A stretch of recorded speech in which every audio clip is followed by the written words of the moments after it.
Hello everybody and welcome to the Benefactor at Chaotic Neutral Games. I'm Simon, your DM for tonight, as I join Kate, Corinne, Nick and Felicia with their adventures in Illyria. No Rodrigo today. Hope you rest up and get all your sleep back. Let's see, where are we? Don't forget you can help or indeed hinder. Check out the options in the chat bar below. It should still be set to D&D. And if you want to join our wonderful community that's continuously growing, at the moment there's been a huge talk of Stellaris, which I'm sure Nick has been very happy to see a group growing on there. So we've got some more computer games coming in, not just RP, but we do have more RP coming. So we have been talking, and recently all of our DMs have stated in one of our rooms what kind of things that we're working on. So lots of games coming in on the horizon. I think most of us are coming in the new year after the Christmas break. But there is one game that will be recorded next week, and that is Nice Marines Save Christmas. If you haven't seen Nice Marines, it's by Grant Howitt. A fantastic game where you play a bunch of Marines who know nothing about anything other than war, trying to do regular things and failing spectacularly or succeeding in a deadly way. You'll see, but check it out. And Grant's a fantastic guy. I did actually invite him to come and join us to do the game, and it was only a prior commitment that stopped him doing that because apparently he really liked how we were using the game. So that'll be fantastic to put out, and we will be running that on the 4th of December during Dragonmeet. So it's one of the few times where we're not going to do it live. We're going to be doing it as a pre-recorded session, and it will be released here on Twitch during Dragonmeet. And during that time as well, we will be putting together a lot of things. We'll be on social media. We'll put things on the Discord to show you the various wonderful things for Dragonmeet in the UK. Now, to give you an idea of that, is that Dragonmeet is the only RPG-focused con that you can get in the UK. So you've got the UK Games Expo, which is the best thing for board games. You've got Comic-Con, which is a bit of everything, but is also a bit of a tap market. There's some good stuff there, but for the majority, and if you're not going to the events, it's just walk around stalls. This is going to have lots of new systems and things like that. We will have Ben Aronovich of Rivers of London at Dragonmeet as well, and Ed and I can't wait to go and hear him talk. But also, the most important thing is that we will be there. Podcast Zone UK have accepted our little Twitch stream and our community to come along again. So we will be there with some fantastic content creators, Flintlocks and Fireballs, Modified Roll, Darker Days podcast, a lot of different things. So if you are in the UK and you can get down to London for the 4th, and it's only on the 4th, it's a one-day event, come and say hi to us, say that you've seen us on the stream, and don't be a stranger, and it'll be fantastic. It's a wonderful, wonderful event to go to. But don't forget, you will have to prove using your phone that you've had your vaccinations. Anyway, where did we get to? That was Discord, and of course you can support us by becoming a subscriber, like the beautiful Hermit, who has now got Stream Twins. 18 months, my dude. 18. I think you're beating everyone at the moment. So thank you very much for your continued support, mate. And it definitely helps. And you may have seen on the Discord recently, we have T-shirts. Not this T-shirt. This is my Iona T-shirt. But we have T-shirts that we'll be taking to the con with QR codes that Corinne hates on her back. And we have a beautiful banner that we now look like a growed up stream when we go there, because we'll have our own banner to put amongst all the other banners, which I'm really, really pleased to see as well.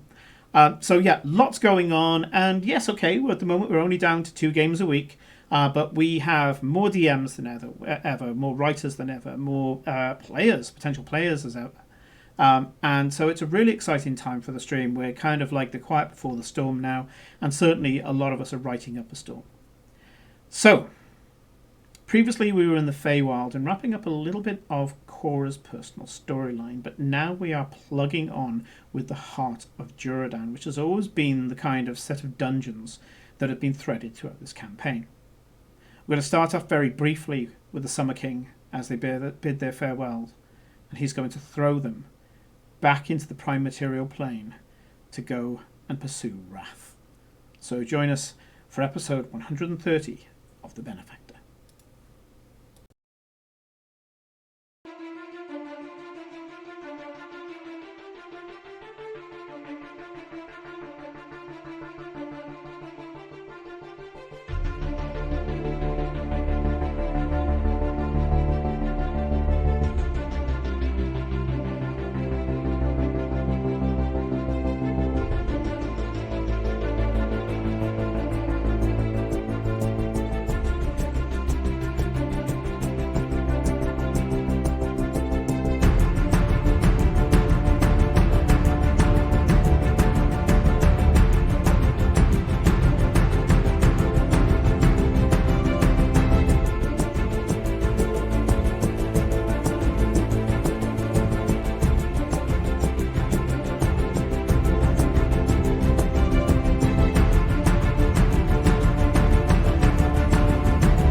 And we are back.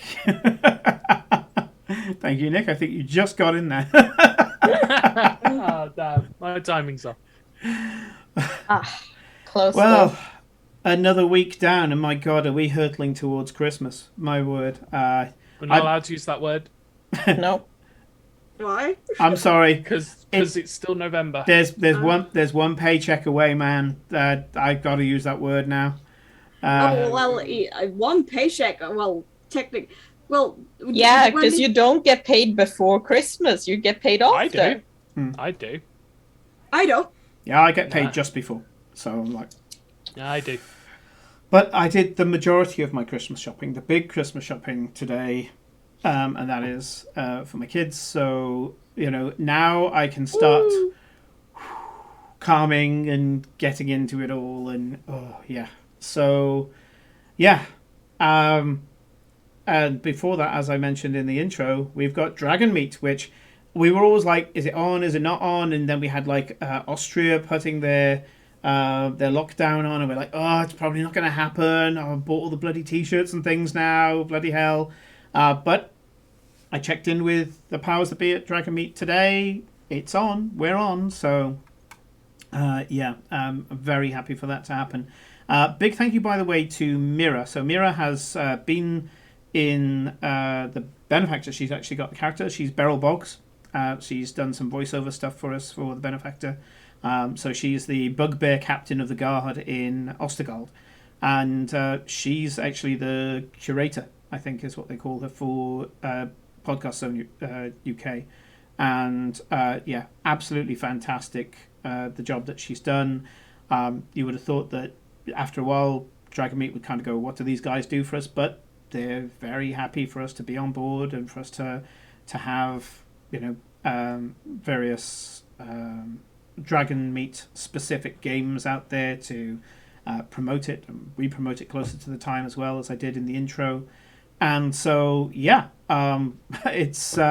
it's great to go there again and be part of that. And this time we're going in force. So we've got myself, Corinne. Kate can't make it this year, unfortunately. But we do have Helen from Numenera, Roxy from Numenera, Ed, who's the DM for Numenera.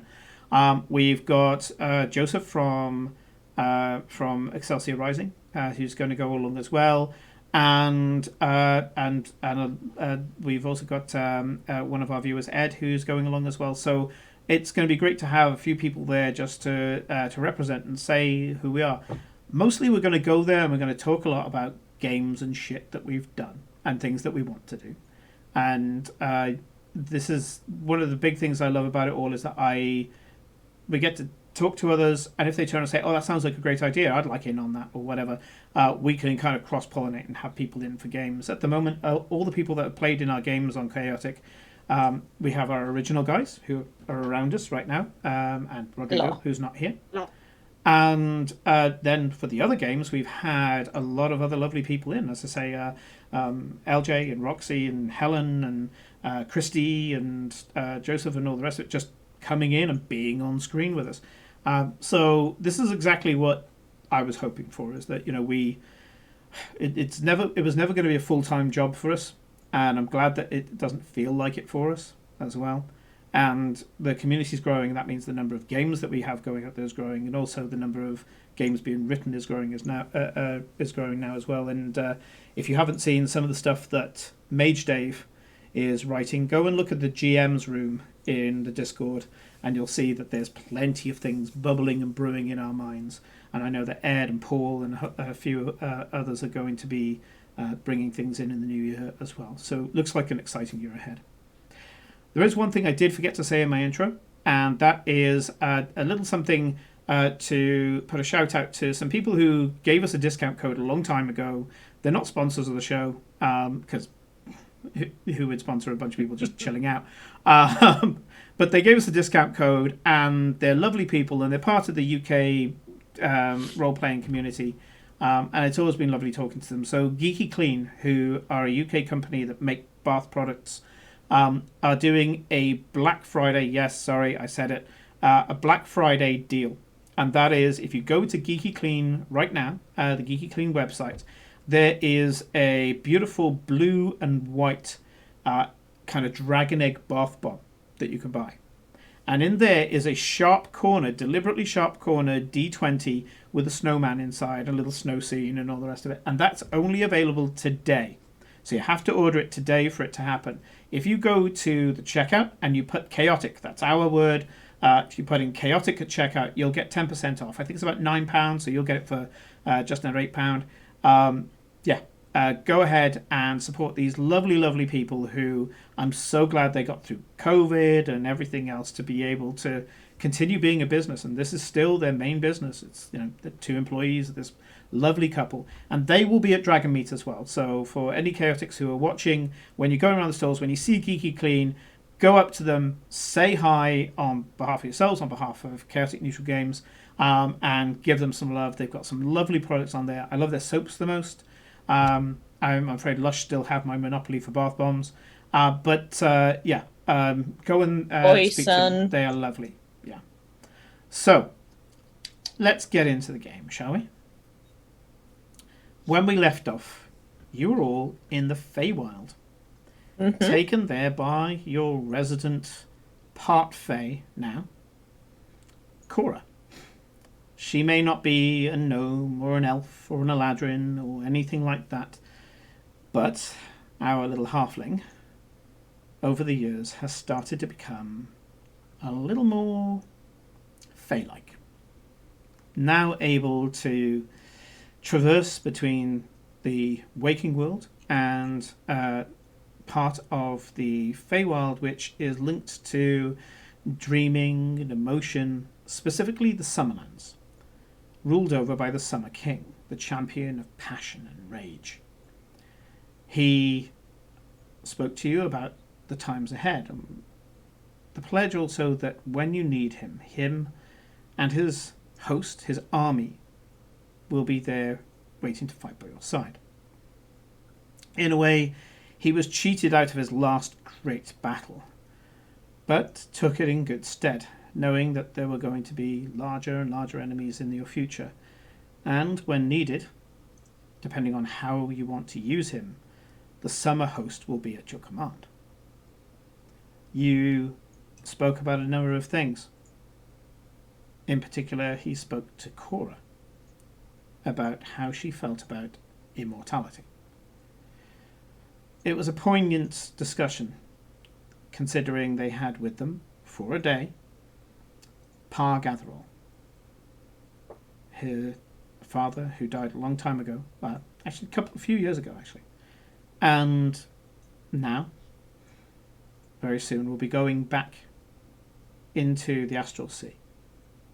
The favour with the Raven Queen finally expired.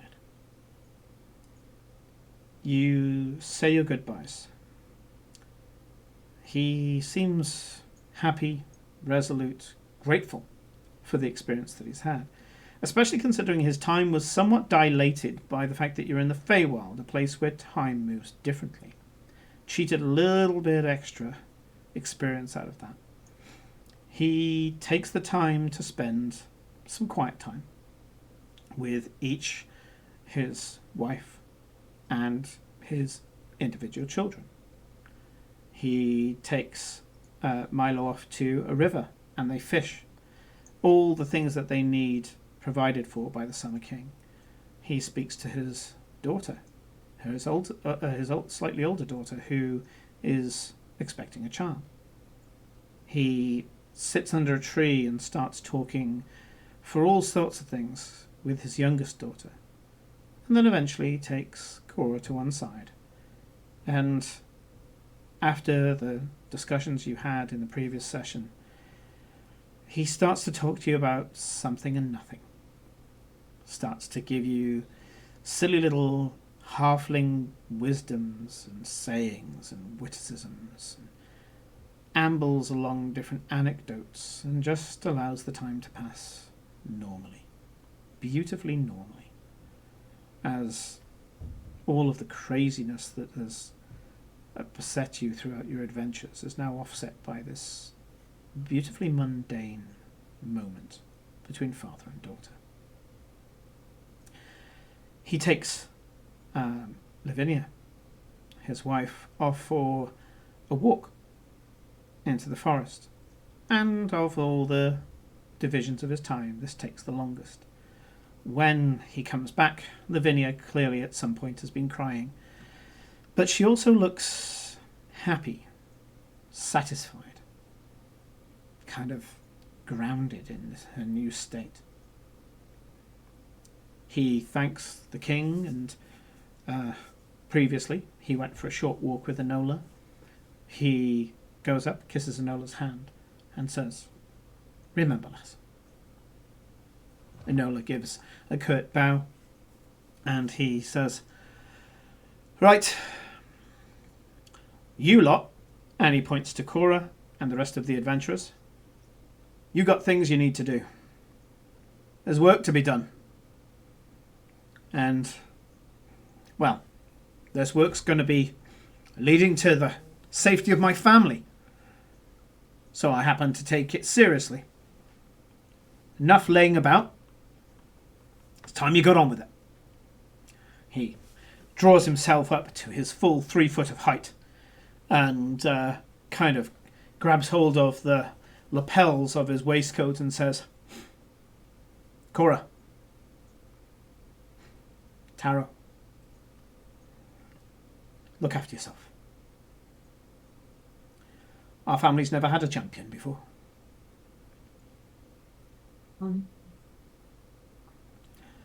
And come back to this lot hale and hearty, yeah?"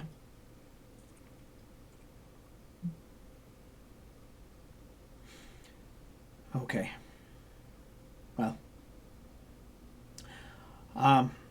we're going to be going back and spending what little time is left of me at home, in the house. I always said I wanted to die in my bed, surrounded by I my poke him kids. in the head. Yeah? Go enjoy your time. And then I just turn him around and push him towards his family. You can see that he had almost prepared this speech in his head, at which point he almost tries to continue with it. His words falter. He goes up and gives Cora a crushing hug, and then runs back to his family. Turns to the king and goes, Can you hear me? Hello, can you hear me now? "Yes." Oh, I can hear you now. Okay, Yeah. sorry, I was trying to say something that wasn't working. God damn this. Okay, sorry. I haven't thought about this in advance, and now I'm suddenly thinking about it. But right. So I'm remembering items that exist, right? Two of which I would like to. I'm pretty sure Cora has a locket that I think Farewell gave her that has some memory pictures in them. He does. Or I Yes. think, or I gave that to Lydia. But Yes, you gave it to your there's- mum. Yeah. I gave it to my mom, I think. But there's also there's also the images, the photo frames that we Photo got frames, in Naruka. Is basically Cora wants to try and get something like this to her dad for the last few hours or whatever, to go and make somehow get those memories put into this frame so that the family can keep them of this moment, this day, this times. I don't know if that's possible, whether When we you can start bump them mentioning it, Enola, who is a pretty bloody good arcanist, says, I'm sure I can arrange something. She kisses you and Yeah. accepts the frame, and says, I'll figure something out for them. Thanks. I just, we don't have much more time, and it would be nice to just keep some of those memories if we I can. understand. I'm pretty sure that through my own memories I should be able to take some of the experiences we've had here and add them to this. It's a simple case of just transferring mind images to a small illusion. For us, Faye, a very simple act. Thank you. And yeah, she takes it and walks up to Lavinia and the others and says, well, we've got to make some memories now, don't we? I'll take them back. And she takes Milo and Trim by the hand and starts walking away with Alton and Lavinia behind them, walking away. Single tear.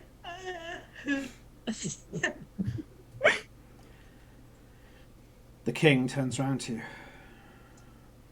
Are you ready? No, but when is Not that really, ever but, stopped? you know. It's- yeah. Yeah, exactly. That's the spirit. Yes. Always go in I half mean- cocked. She doesn't count, and I point at Eclipse. Like, It's like- she's It's like came- a dog panting. yeah. Cats She never was have a a kitten. plan. She was a My kitten. eyes already. are like dinner plates. Yeah, that's that wonderful image. She's just sort of sat there, and like all you can see is her tail just like swishing really fast behind her. It's like whoosh, whoosh, whoosh. Like, I'm coiled and ready to spring. He says, everyone stand near Sakura. Shuffle, shuffle, All right. Shuffle, shuffle, shuffle. We all around this little tiny halfling, and we're like, hold the shoulder or something. He stares at Cora So and our says, hands around their bums were like a huddle, but Yeah. that's true. That Oi, no pitching. he locks gaze with Cora and says, right. You've felt his rage before. You've seen him. You'll be able to find it again. Hold on to it. Feel it. Channel it through yourself. Empathize with him. Join in his rage, in his wrath. That's what you need to find anyone on the prime material plane. You need to feel it too. Feast upon it. He can feel rage in a way that you cannot anymore. Mostly you can channel the rage of others. You are able to generate some yourself, but this tastes all the sweeter. You'll know it when you feel it. It'll make your heart race. It'll be like the sun beating down on your skin, the adrenaline pumping through your body. You'll suddenly feel more awake and more alive than ever before when you finally tap into it. Aurora starts to kind of glow a bit, like, sort of that kind of volcanic kind of embery sort of thing. Looking like, and I'm sort of imagining that when she finally channels into it, it gets a bit like brighter and thing. Very or what's the Balrog, kind of that sort of thing. Yeah. You guys look a bit uncomfortable as, she starts to kindle right in between you all. And he goes, that's it. Don't go bang. Feel it. Don't go bang. Imbibe it.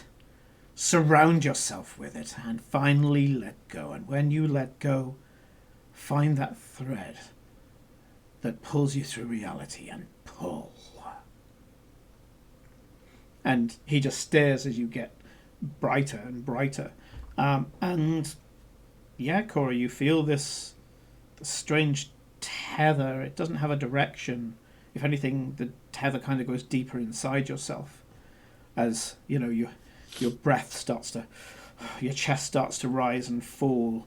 You can feel sweat on your skin, but it's not the sweat that you get from the sun. It's a sweat of effort. You can feel droplets of salty sweat just dripping into your eyes, and you kind of just shake it off. You can feel the gritting of your teeth, some of the blood as you've kind of bitten down so hard during a strike. You can feel the taste of iron in your mouth.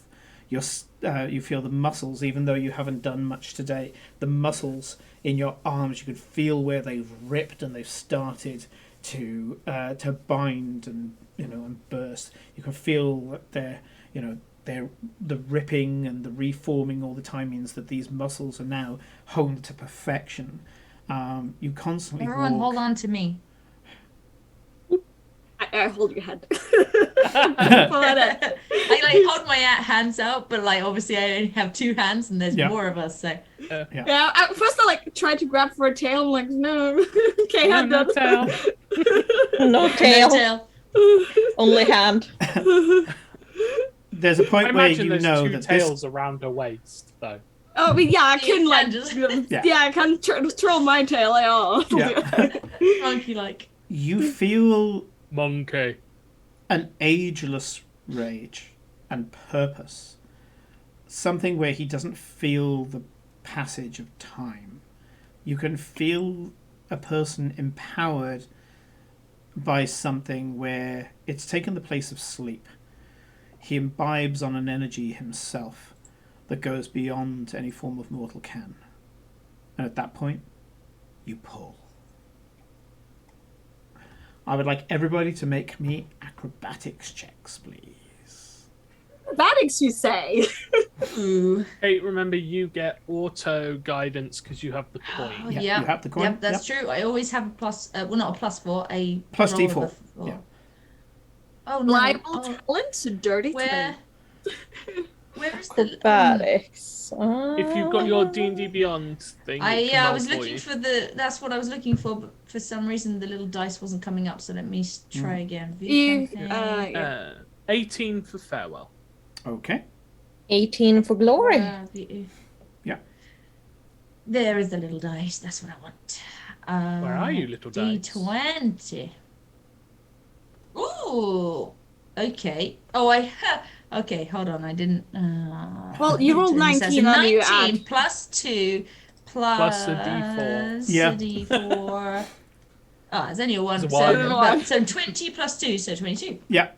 As the DM was hoping that one of you would fall flat on your face, what happens is a set of seasoned heroes burst into reality. We all do that power pose land where we And for one some bent reason- leg, one Power straight out Rangers leg. Yeah, poses. Power Yeah. Rangers. And for some And it- reason, there's explosions that appear behind Yeah, us. for no good reason. For no Well, good reason. you've There's, got a coloured fire. smoke. Your warlock came in Glory. bursting with fire, so Glory definitely can release fireworks. I'm pretty sure I remember that from back in the day. Oh, yeah. yeah. Oh, yeah. Just fireworks for no So good just, reason. we just appear in the middle, just full on. Yeah. So Kate was talking about superhero 3-point landing for her. How does the cat come in? I do a front flip, Yep.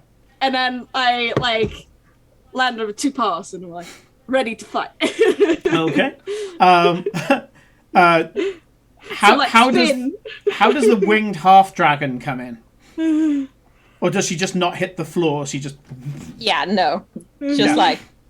one flap of the wings to then touch down very softly. okay. Which leaves. Thank you, Stygian, for your 9 months. We have another stream baby. We have another stream baby. Stream baby in chat. Stupid bear. Yay! Happy birthday. And It's not that, it's not quite. how does our Janaski come in? I'm going full Genu Force, just sort of full on, just whoosh, but with my back turned and then my cloak just gently floating in the breeze, the Yeah. explosions going around. The non-existent breeze. She's floating on the non-existent breeze. It would be even better, yeah. Yeah, it just for some reason it just heroically flaps there as stand triumphant. Yep.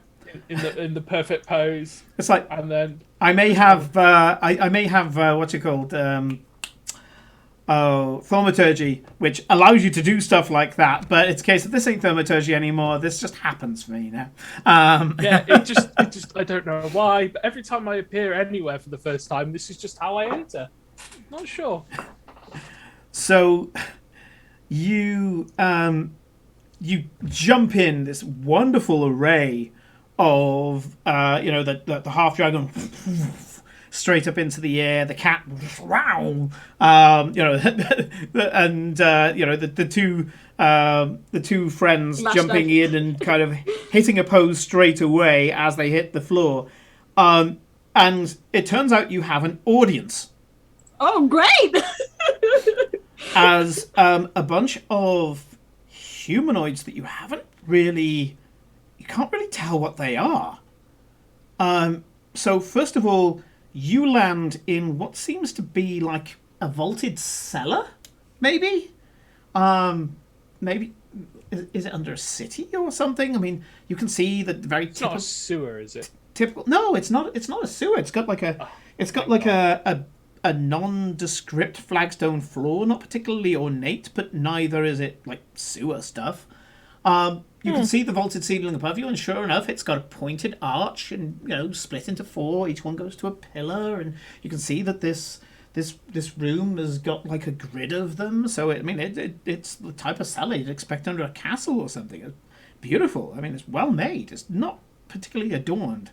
You're not getting like dwarven vibes or anything like that. It's just practical, and it's lit up in all the torch sconces. There are torches, so it's lit up like a grand hall, but you get the feel that you're just underground. And the torches are glittering off the skin of a team of 6 people in what seems to be kind of adventurer's kit. And they all turn round to Oh, you, babies. and, their skin glitters. Yeah? They've got this crust on their skin. And they turn to you, and you can see these dead white eyes, but they're expressing themselves in ways that undead wouldn't, and they just kind of look to you as if to go, and one of them just goes, "Who the fuck are these?" I cast Eyes of the Grave. What can you detect with Eyes of the Grave? Undead. Is not just undead. Hold on. Features and traits. Eyes of the Grave. You locate. Oh, it is just undead. Sorry, yeah. Any undead within 60 feet. Let me just And check. I think That isn't behind consecrated total- and I think it desecrated on consecrated ground as well. If I remember correctly. Yeah. And any undead within 60 feet, and that isn't behind total cover and isn't protected from divination magic. Okay, no undead. Thank fuck. The strange crusty people in front of you look a little fucking weird. They are with a large contraption, kind of shoddily made or restored maybe. There seems to be new parts, but there's a lot of corroded parts.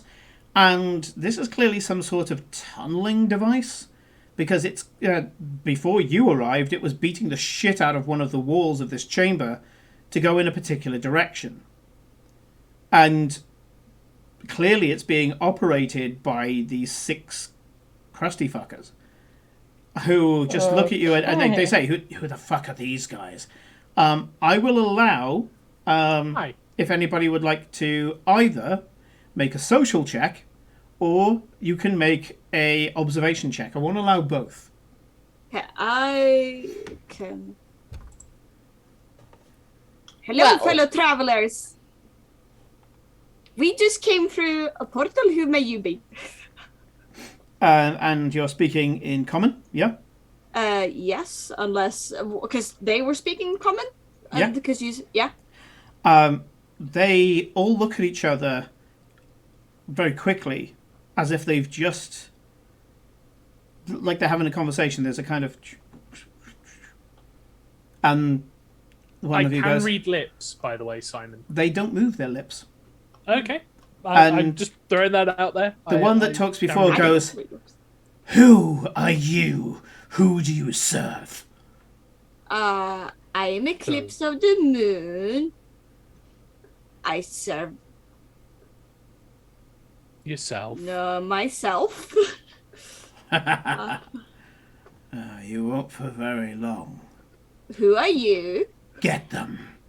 And Really? they start drawing their weapons. Hold just on met you. just a minute. So we just came through a portal and we are obviously very armed. One of us is a half dragon. They are coming towards you and attacking. And Okay. I bring up the puppet show. what? You can pick up the We don't have a time to get the puppet show. Like, she's going into my bag of holding. She's there like, reaching okay, for so the puppet show. Stop touching the puppets. This isn't So the... while I Eclipse think was she- doing I this, can I'll imagine she's actually going, hold on. Puppet show. Otherwise, Glory's gonna melt you all. We have a puppet show. Why does nobody watch the puppet show? that was it. Oh, I am going to stop for that, Hermit. Go on. You know what to do, my friend. You know what to do. Because this is the time to have it. Okay, And did I it's get on to do a clips. persuasion check, Simon, by the way? No. A persuasion check How means many that you have are to have there said anything that they would potentially accept. And nothing that you said they cared about. They asked who I was and I answered the question. You answered in a way that made them go, don't care anymore. You said you served yourself. And for that, there's no coming back. I'm sorry. How many are let's there again? see. It's because Val How said many to are- say how it. many 6 are of there them and what seems to be a form of automaton. Okay. I don't want to kill these guys. Can we, like, not kill them? I think you may change your tune in a minute. Let's go with... Oh, does that do it? Oh, okay, cool. Are we rolling initiative then? We will be in just 1 second when I can get the bloody wild magic table up. Give me that thing! Well, I can't do what I wanted to do then, so great. Well, I can I can probably Oh. incapacitate all of them, and then we can run away. So Eclipse, as they draw these nasty-looking swords, and yes, I won't allow a social check because you've crossed the Rubicon there, but I will allow potentially observation checks in a second. Eclipse, Because I didn't even get to do a check.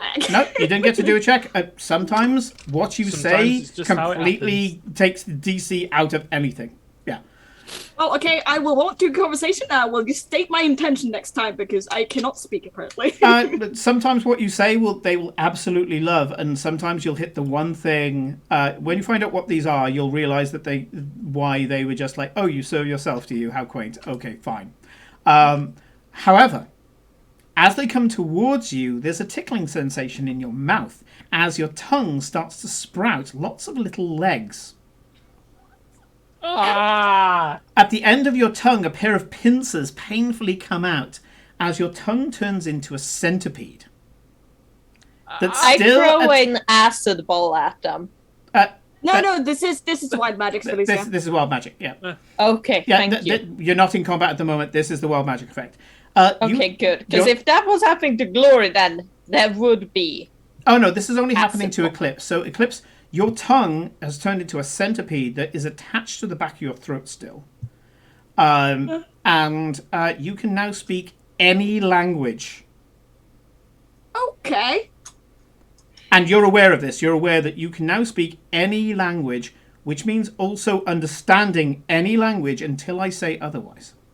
However, you do have a have the centipede shock tongue. value of whenever you speak, they see a centipede writhing around in your mouth. Okay. Are we in hell, by the way, Simon? Were we taken to hell? 'Cause I No, wasn't clear you on- know that you went. Cora, well, you don't know, but Cora knows that you're in the prime material plane. Okay, so everyone other than Eclipse, I will allow you to do kind of an inflexive action. That's not an attack or anything like that. Is there anything that you want to try to notice or? Yeah, I'd like Yeah. to get a better look at that encrusted stuff. I have a feeling I know what it is because we've encountered this before, but I want to know if it is what I think it is. Okay, so That's perception yeah, perception. Yeah, 23. 23. What languages do you speak? Abyssal, Common, Elvish, and Primordial. Okay. So yes, you look at the stuff that's encrusted on them, and it's not genasi. It's nothing primordial. It looks like salt. It's not the crystals. Oh, okay. Yeah, it's not the red crystals. This is a strange kind of white crust, like a regular clear crystal. Kind of white and flaky. Yeah. It looks for all the world like, Like raw rock salt. like rock salt. Yeah, like that. Ooh, okay. Okay. Okay. Interesting. Mhm. Interesting. Yeah. They got the salt madness. Salt madness. Okay. For Felicia, what would you like to try to roll for your reflexive? I'll well, I assume I'm in the back already because of wings. I would probably have stood in the back to begin with Mm-hmm.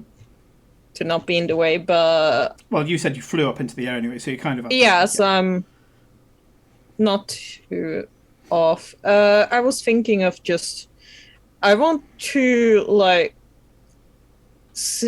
look them over, see. You said we didn't recognize what species they were, but They is look there vaguely any- human, but there's certain things about them, as I say, they look a bit crusty. yeah, is there anything I can notice that is distinctly not human that I might associate with another race? I'll accept, in this case, I will accept any of the intelligence skills or perception.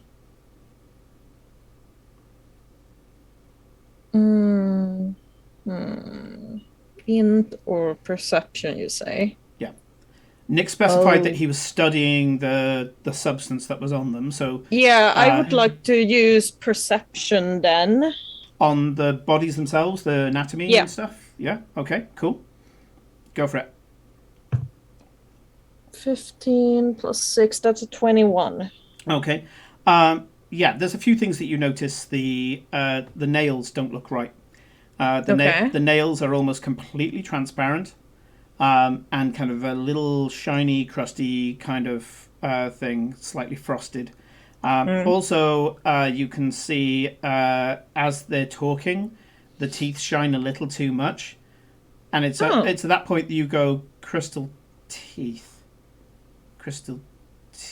and I think Kate's just popped out.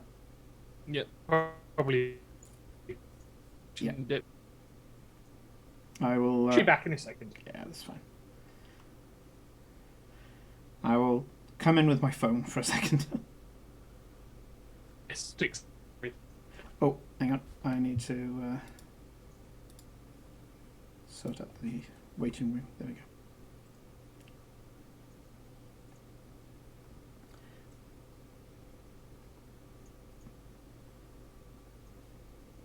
That should pop us back in. Wait. We. Okay. So yeah, you see it all, and you start looking at the anatomy and going, well, this is, and immediately there's this coldness that runs through your blood, and go, you're a fiend. Oh. You're not sure which. You're racking your brains. It's a long time since you've studied this thing, and you go, you're not even a powerful fiend. You're like a fucking horde fiend. Yeah. You're created for the masses. You're not super powerful. I mean, you're powerful, but not that powerful. The fact that there's 6 of them is threatening, but that's the only thing that is threatening. Interesting. And you have heard, and you'd be guessing, that these are salt demons. Or salt devils. Salt devils. Sorry, not demons. Salt pebbles. Salt devils. Salt pebbles. Salt devils. Yes. Okay, thank you. Pebbles. They also have salt pebbles as well. That's true. Very true. You can see there's symbols on their armor that you probably would be able to read, but you've spent so much time concentrating on their physical form to try to identify them, like in a zoological point of view, that you won't be able to kind of try to read the symbols before the combat has started. So, Of course yeah. not. That's perfectly fine. Cora, Yeah, I'll is there just- anything that you would like to do? Oh, Simon, you probably want to pop out. I'm popping up my other person. Yeah. Yeah. So- Hurry back. Thank you. Hello. So is there anything that you would like to do, Kate? Anything you'd like to look at or try to suss out for these guys? Right, I missed obviously some of that because I lost all sound and then I crashed everything. Okay. But I Crystalline teeth, a crust on the skin, crystalline fingernails, yeah. and this is only in Glory's head, but she thinks they're called salt devils. So it's not the red crystals we sort of saw. No, in this that is weird... white, like flecked salt. Yeah, like rock salt is what Nick described as. Yeah, which is correct. Oh boy. Well, let's say if I've got a quick opportunity, I suppose I should make use of it. So how about can I maybe do an investigation? I don't know if I've got time to do something like that actually. Yep. Yep, I can Can I allow roll that. investigation and see if I can figure out? I don't know what I figure out from this. I guess you know what. I don't know. It's probably more observation, isn't it? But let's say looking around to see if there are any hidden or looking for escape routes or like where we are more than them. Like I'm gonna not focus on them for a second and just look Absolutely. at where we are, where if there's a place we can go, if there looks like a I don't know, tunnels. I sort of just a bit more observation of where we are, and if there are others lurking and that sort of thing. Can I maybe do that? Absolutely. Give me an investigation or a perception roll. Either is fine. My investigation is better, so I will try and do that if you allow. I'll allow Okay. investigation. It's the same skills to suss out a room. Investigation is absolutely fine. Yeah. Okay, then that's pretty good. That's 23. 23, yeah. So you can see that there's an entrance and an exit to this main hall. This main hall, by the looks of it, you've seen this in some other subterranean places that you've been to. Sometimes there's like an antechamber, which is before you go into the dungeon or the dwarven mine proper, where normally they would just try to get things like carts or horses or recently arrived supplies or things that they're going to export. They'd normally have a holding area that isn't defended in any way. It's just a large expanse, like a courtyard. But it's a subterranean courtyard, which is like an antechamber before going into the subterranean build proper.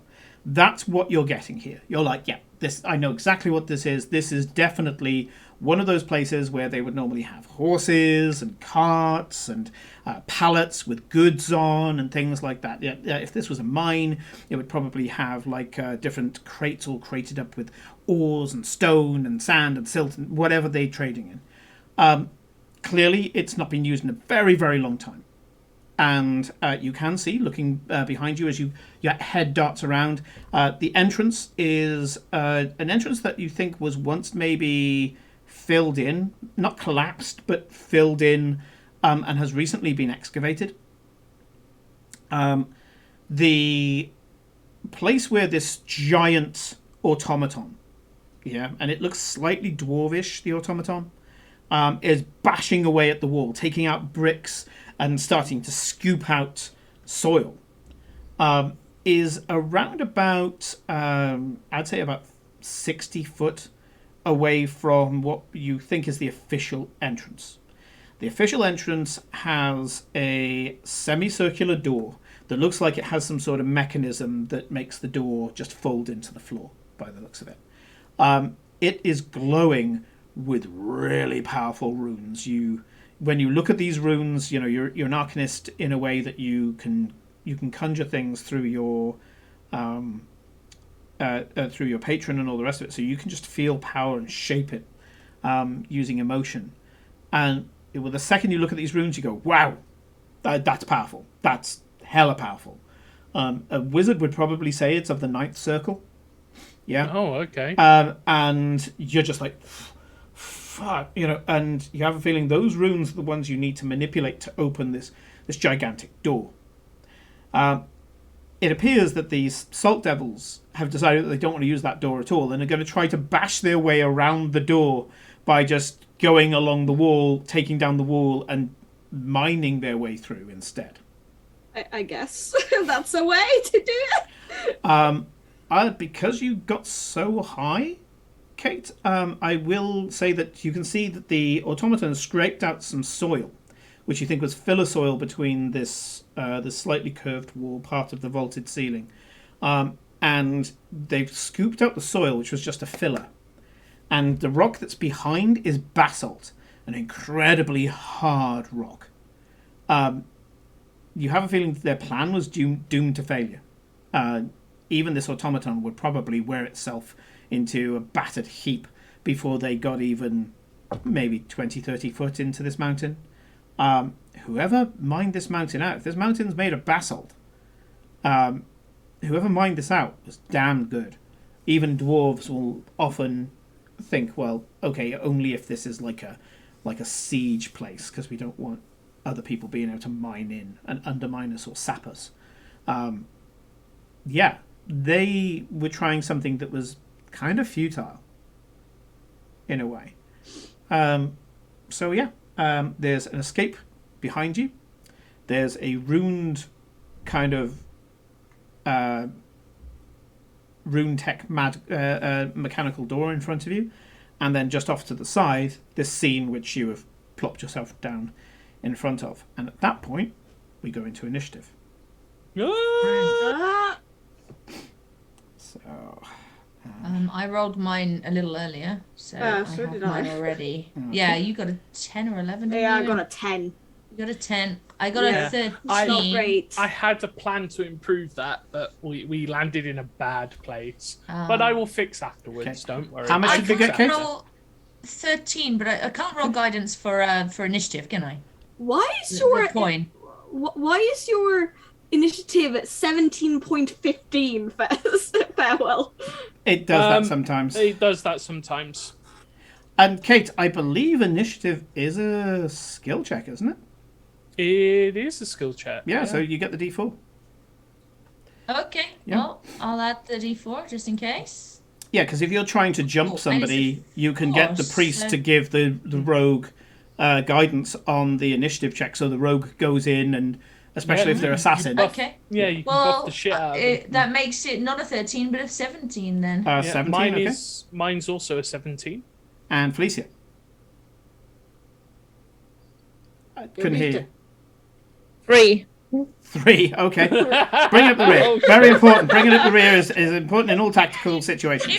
If she went too early, none of us would get a fight. She'd just This is nuke true. them all, This so- is true. Yeah. Yeah. She's giving us a chance. And She's to be like, fair, I'm about to do something potentially really funny or really stupid. It's only going to be one. or the both other. sound good. Both sound good. So it's going to be Kate and Nick, then the Salt Devils, then Eclipse, then the Automaton, and then Felicia at the end. Yeah. Yeah. You're man. going to be like in Right, I those martial arts movies where there's the one guy at the back just with his arms folded and you're Yeah. waiting. Yeah. But I want to see what he does. It's going to be really cool. You remember the Simpsons Yeah. episode. Yeah.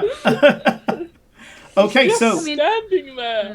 Kate and Nick, seeing the delicate negotiations by your rogue failing, you prepare yourself and you go in. I really fucking tried. I know, and you were Me very too. nice, and Unfortunate. they're very nasty people who wouldn't listen to your words. Yeah. Yeah. Yeah.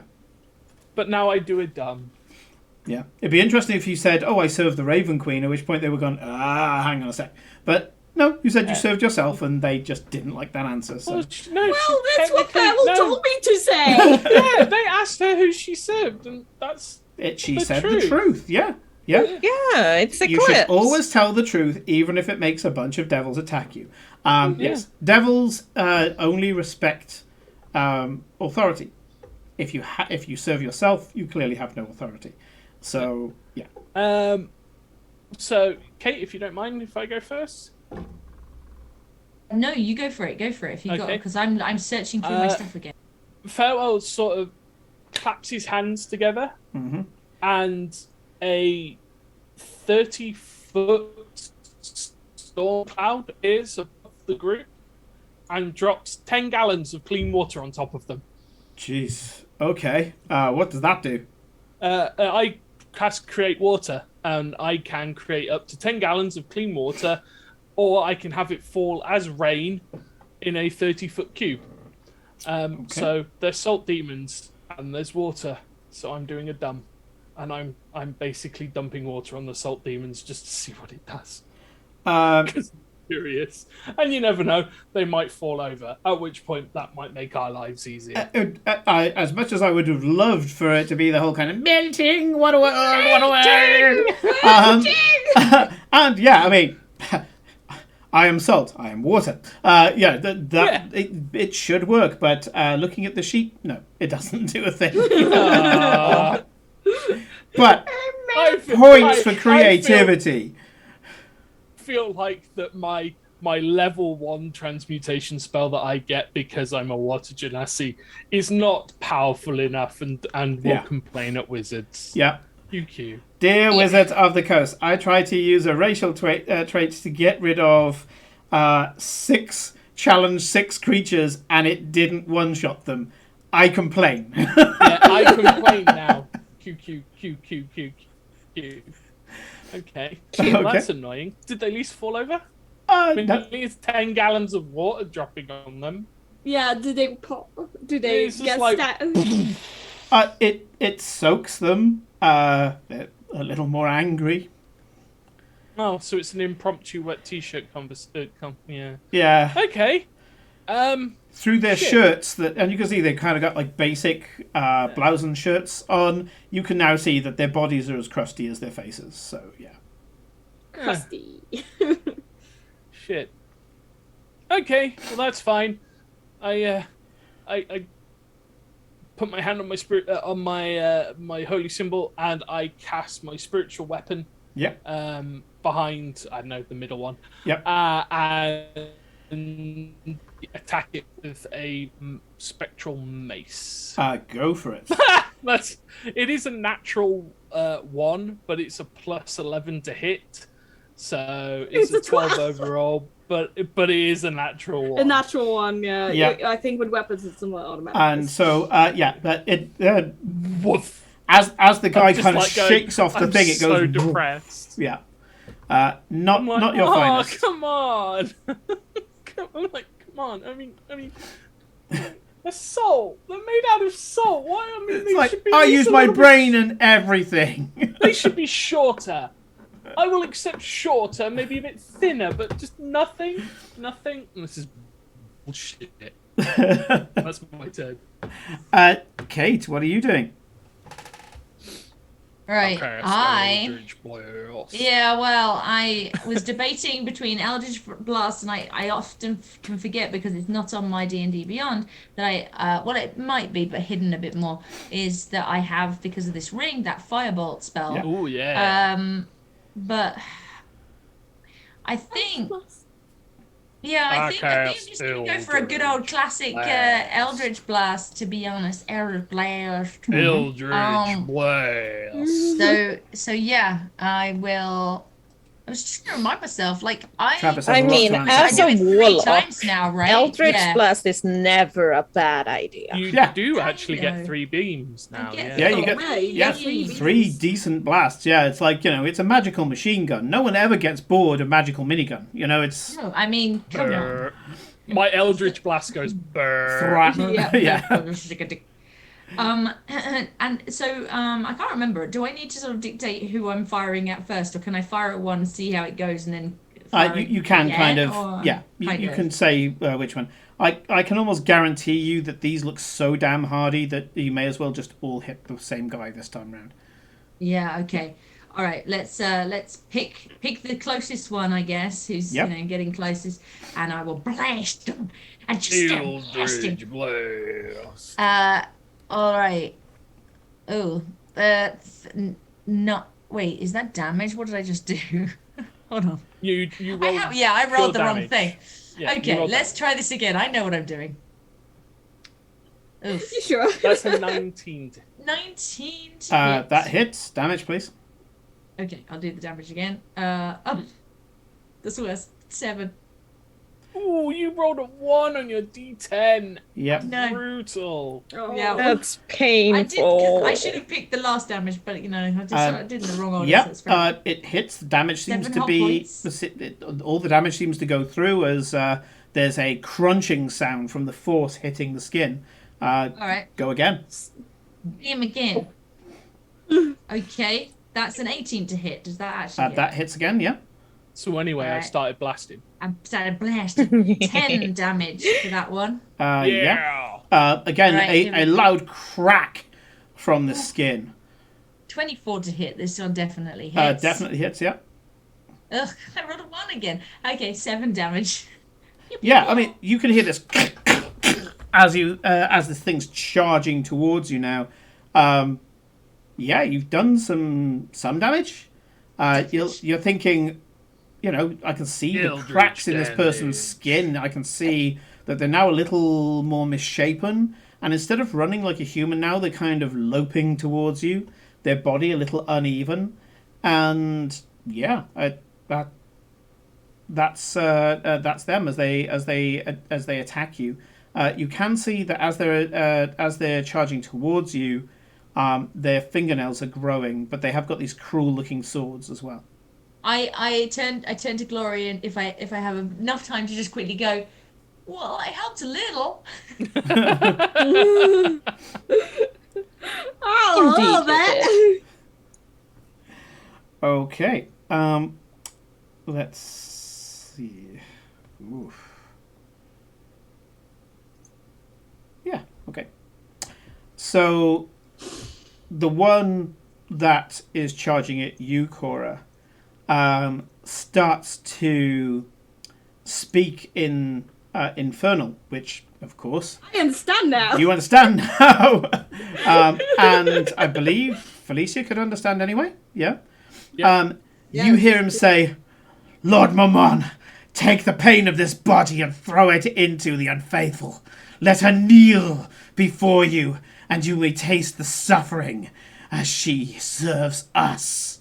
And they're going to cast harm on you. Oh, that's I- really great. I need you to make a Constitution saving throw, please.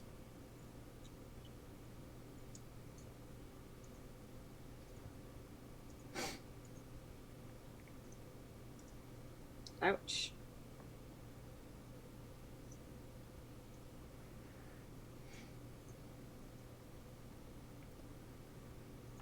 So, what have you got, Kate? Muted at the moment. Cool. Something might be going on.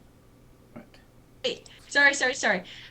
Saving throw. Shit. What was Con. it? What saving throw? Con, please, yeah.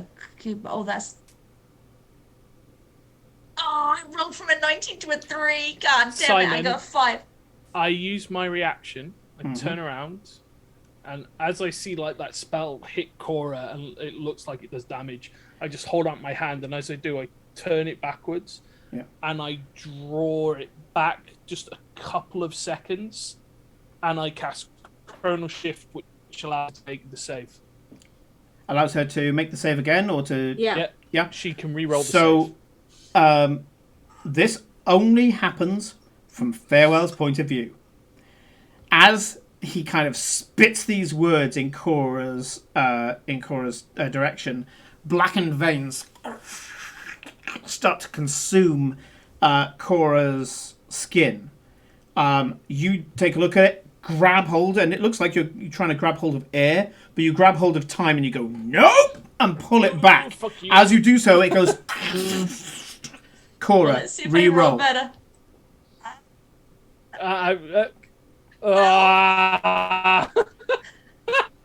Probably won't help you much. Bear in mind, I can't see the dice rolls. What is it, Kate? It's a 12. 12 total.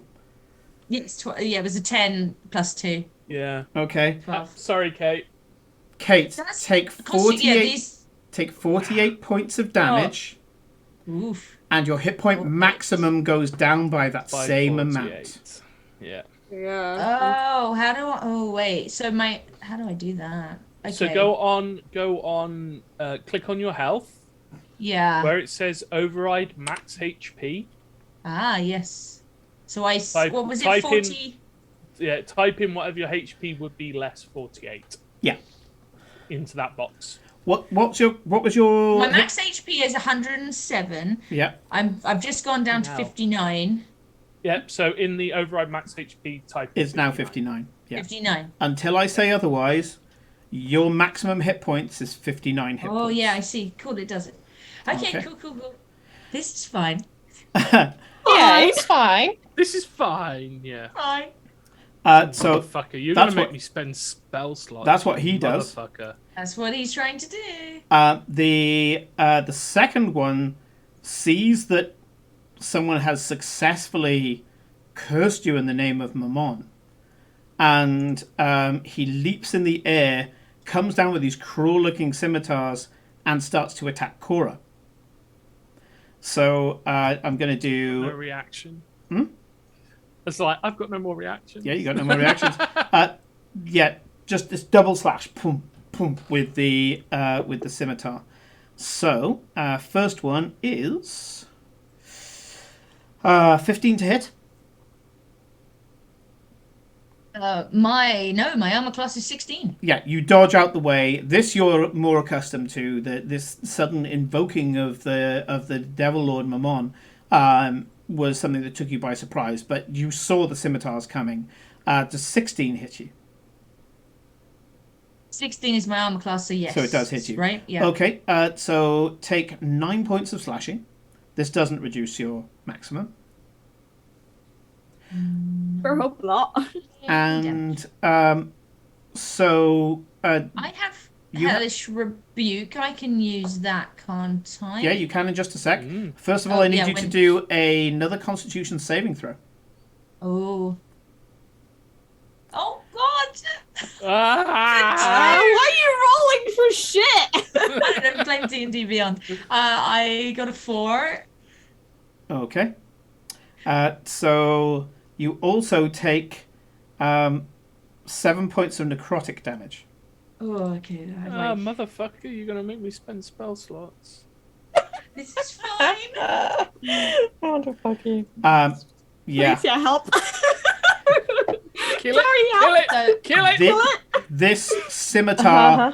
burns when it goes into your skin. What I heard Almost earlier like was Glory, don't kill it. Sultacid. And now suddenly it's Glory, kill it. Like, make up Yes. your damn mind. Yeah. So yeah, almost like salt acid. That's before they started casting 6th-level spells. Yeah. Yeah. So I didn't accidentally want to kill some like random mooks that like did not deserve our attention. This is why we don't care about if we kill random moves. the Athos ran away. Now it makes perfect sense. Yeah. So I believe you had a hellish rebuke that you were maybe thinking of using, Kate. let's do it. Yeah. So one What- reaction. Damage creature within 6. Okay, so yes, you roll a dex saving throw, right? With a dex Yes. saving throw, I only got a 7, so go for it. Roll Okay. It will damage. be a Big level damage. 5, I think, Big because damage. is it the warlock spell? Yeah, Okay. It says under the thing, it says 60-10 damage. Yes. Yeah, that's right. Yes. Yeah, 60, 10, 5 damage, yeah. isn't it? Yeah. That's the damage Yeah, button. so So press the Push the 6. that's where I'm damage looking. button. I'm looking. Why can I not find it? Where it says Hellish 60. Rebuke. Yeah. 60-10. Oh 60 my god. 10. Yeah. 26. 26. Yeah. You manage to incinerate the fucking clothes off this thing, and it leans down at your ear and says, "Fire, my dear. Alright. I am made of this." Infernals. Oh, yeah. Devils are immune to fire, by the way. Salt devils, Oh, in we learned particular, this now. have complete immunity to fire. Yes, I mean, like, Shit. most devils are completely immune. Yeah. Didn't even need Oh, I to... thought they might be different, you know. Salt Okay. devils I be might have to call on a certain other lady and her chilling touch. We'll see. Yeah, so that's that. Wee woo. The next one Wee woo. is leaping onto Farewell. And again, 2 attacks with this nasty-looking scimitar. So the first one's a 19 to hit. That's my AC. Take 10 points of slashing damage and give me a Constitution saving throw with disadvantage. Oh, right, okay. Because you're a water breather. That's true, I am. This isn't relating to poison, is it? No. Motherfucker, my first roll was a nat 20. I hope you appreciate that. It's only 3 points of necrotic damage, unfortunately. Oh, well, no. Well, then I rolled a 15. Oh, then you rolled a 50. Oh, yeah, you completely resist. So, yeah, it was a 21 and a 15. 1 point of necrotic damage. Yeah. Okay. Yeah. Okay. Yeah, nasty. So, second scimitar comes in to bite. 21 on the dice. They're rolling good. Take 5 points of slashing damage and do another Constitution saving throw with disadvantage. What was the damage in the slashing one? 5 slashing. 5 slashing. Okay. Wee woo. The stuff that's burning into you, Farewell, because you're a water genasi, you're finding it very difficult to deny the salt weirdly dissolving into your body because now it's a thing. Why is it the thing now, Cyrus? Because you decided. Because the phone said so. Fuck off. You've eaten 2 natural 20s off me, Ooh. and I've not been able to it. use them. And so my second one's a 10. A 10. Yeah, you get the full 2 points of necrotic damage because I rolled The fucking full 2 2. points. Yeah, I don't care, can't. man. I lost 2 natural 20s because of you. Monster. You absolutely cruel DM. The one who has the spiritual weapon slashing at him goes, "No, you fools! No, the half dragon. That's clearly the leader." And leaps through the Clearly the leader. We take offense to that. leaps through the air and tries to bring the 2 scimitars down onto Glory. The first one is a 16 to hit. 16 to hit. Yeah, that's my armor class. 5 points of slashing. Give me a Constitution saving throw. Oh, I'm good at those. Yeah, you're a I was about to say, yeah, it's sorceress. So let's see here. A 12 plus 11. Yeah, you're fine. that's 2 fine. points in necrotic. Yeah. And then Wait, how many slashing was it? it was, what did I say, 6 and then 2. Okay, 6 damage and 2 damage. Yep. Yeah? And then the second scimitar bites in. 24 definitely hits. 8 points of slashing first. 8 points of slashing. And give me the Constitution saving throw against this salt poison. Yeah. 19 plus 11, that's a 30. Yeah, in that case, take 1 point. Yeah. Yeah, you're halving all of these. And as he's slashing in, he lands on the floor because he had to jump up in the air to double slash you. He lands with an unworldly grace. And he looks at the next one and says, "Told you! Do it! Call his name!" And the second one turns around and says, "Mammon, we have found her in all her glory. Let us bring this dragon under your command. Let us shackle her. I shall put rings through her wings and bind her to the floor, bowing to your grace." And yeah, I want you to give me a Constitution saving throw, please. Damn. They're being very extra. They are. Very But you're good extra. at Constitution. So. 29. 29, so yeah, you get half damage from this. And I So don't think 53 you're- halved is 26. So take 26 necrotic damage, but your maximum hit point level doesn't come down. No. Okay. Aiden is here and basically slides underneath the things and says, "I'll take up the automaton," and jumps up and starts to slash at the various kind of pneumatic cables and pipes and things like that on the Sorry. automaton. Yeah. So we're making Ida take out the automaton because Simon takes that one out of the counter.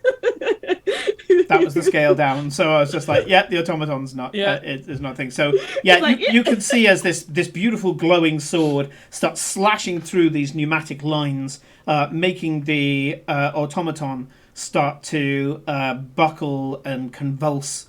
As each of the things get taken out. And funnily enough, it will take Aiden exactly the amount of time it takes to run this encounter to destroy the automaton. The automaton, yes. Oh, yes, of course. However, we've got to the end of... No, we haven't got to the end of a round. No, We it's we're nowhere near the end of a round. We've got... Me I've and got Glory more. I've got I one more. haven't done anything I know, yet. and I've got one more of my guys to go as well.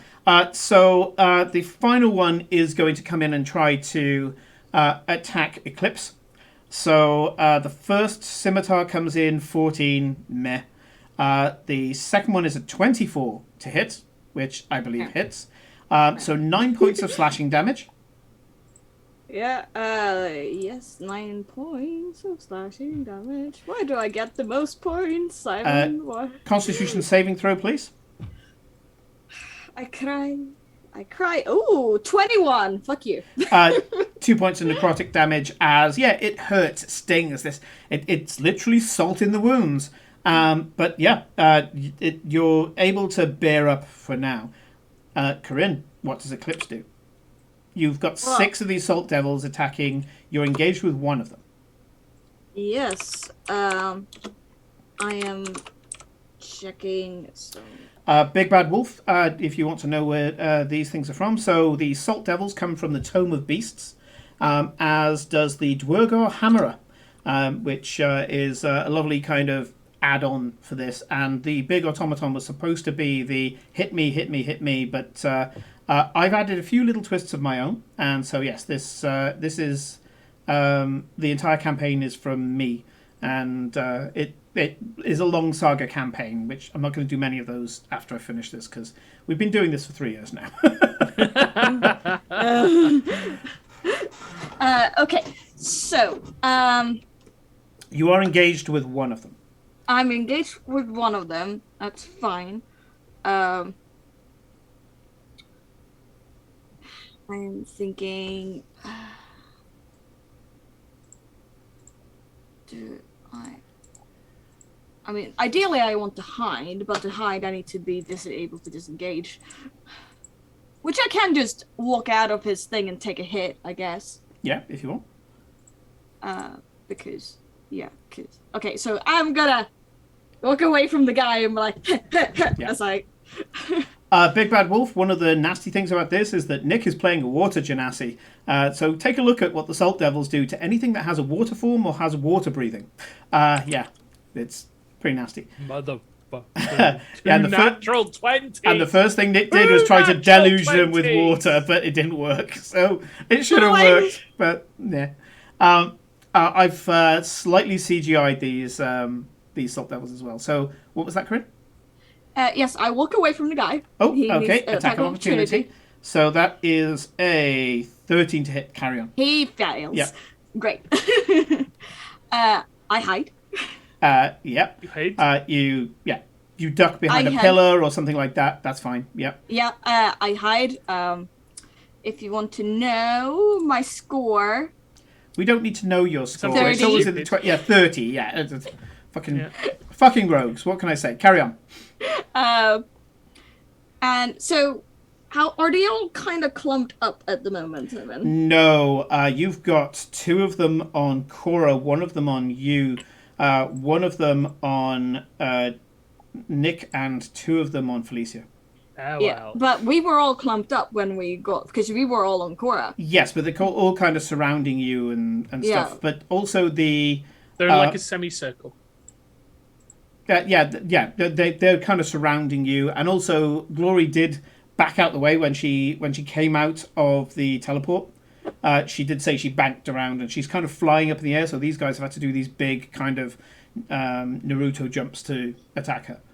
Yeah. My point is, how many of them can I get into a 30-foot cube? Oh, a 30-foot cube. Let's see. That's 6 squares. I'll let you have 3. Yeah. Yeah. Yeah. Okay. Cool. How many of my friends are in that cube? Cora and Farewell. But you can choose for them not to be in that cube if you split the map. You could probably do it so that Cora and Farewell, who are right next to each other because they came in and posed next to each other and they haven't moved. Yeah. You can put it so that the cube is right in front of them. Yeah. Yeah. Cool.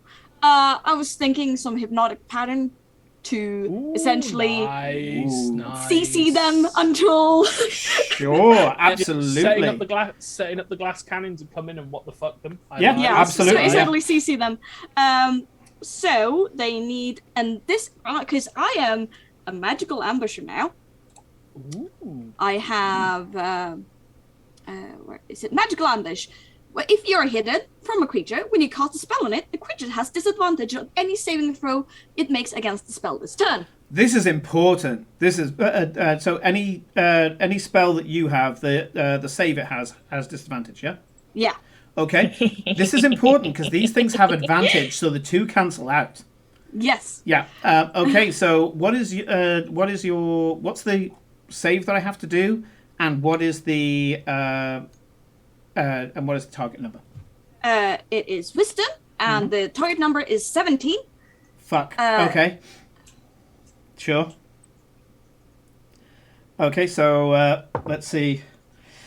6 plus 2 is no. Yep. 17 plus 2 is yes. Oh, yeah. 12 plus 2 is no. So two of them.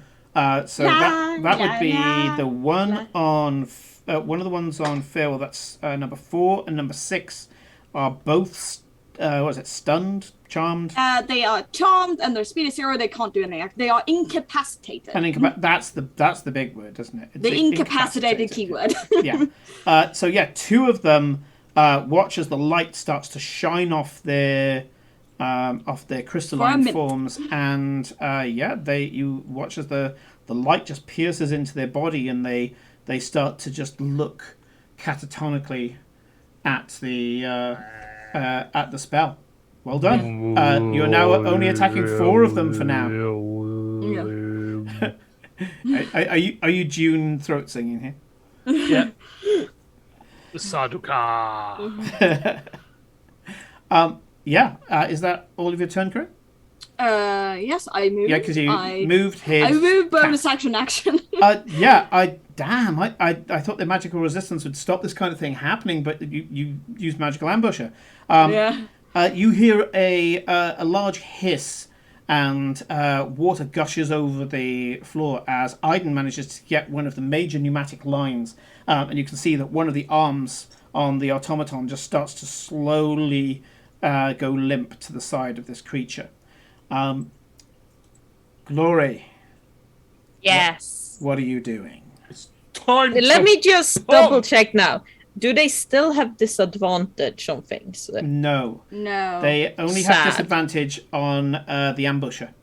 Arcane tricksters. When they get to a high level, they are fucking beautiful. I don't get any high level spells, but I get the 3rd level spells have some very good utility spells. Yeah, you get to do some stuff. It's time to pump that DPS meter. Yep. Glass Pump, cannon. pump. Well, how many can I get with one acid ball? Well, you're gonna get them and now us. you didn't act before them, so they have managed to scatter and they are kind of surrounding you. I'm gonna say you could probably get. Remember, acid ball is 60 foot, and I don't know how big this You'd room have to fire it into a corner of a room, but you've used acid ball. No, it's fine. If I hit them and Farewell, it's fine. Like I only need to not hit Eclipse and Cora. With Farewell, I'm completely immune to acid. You are because of because we bought the ring for this exact reason.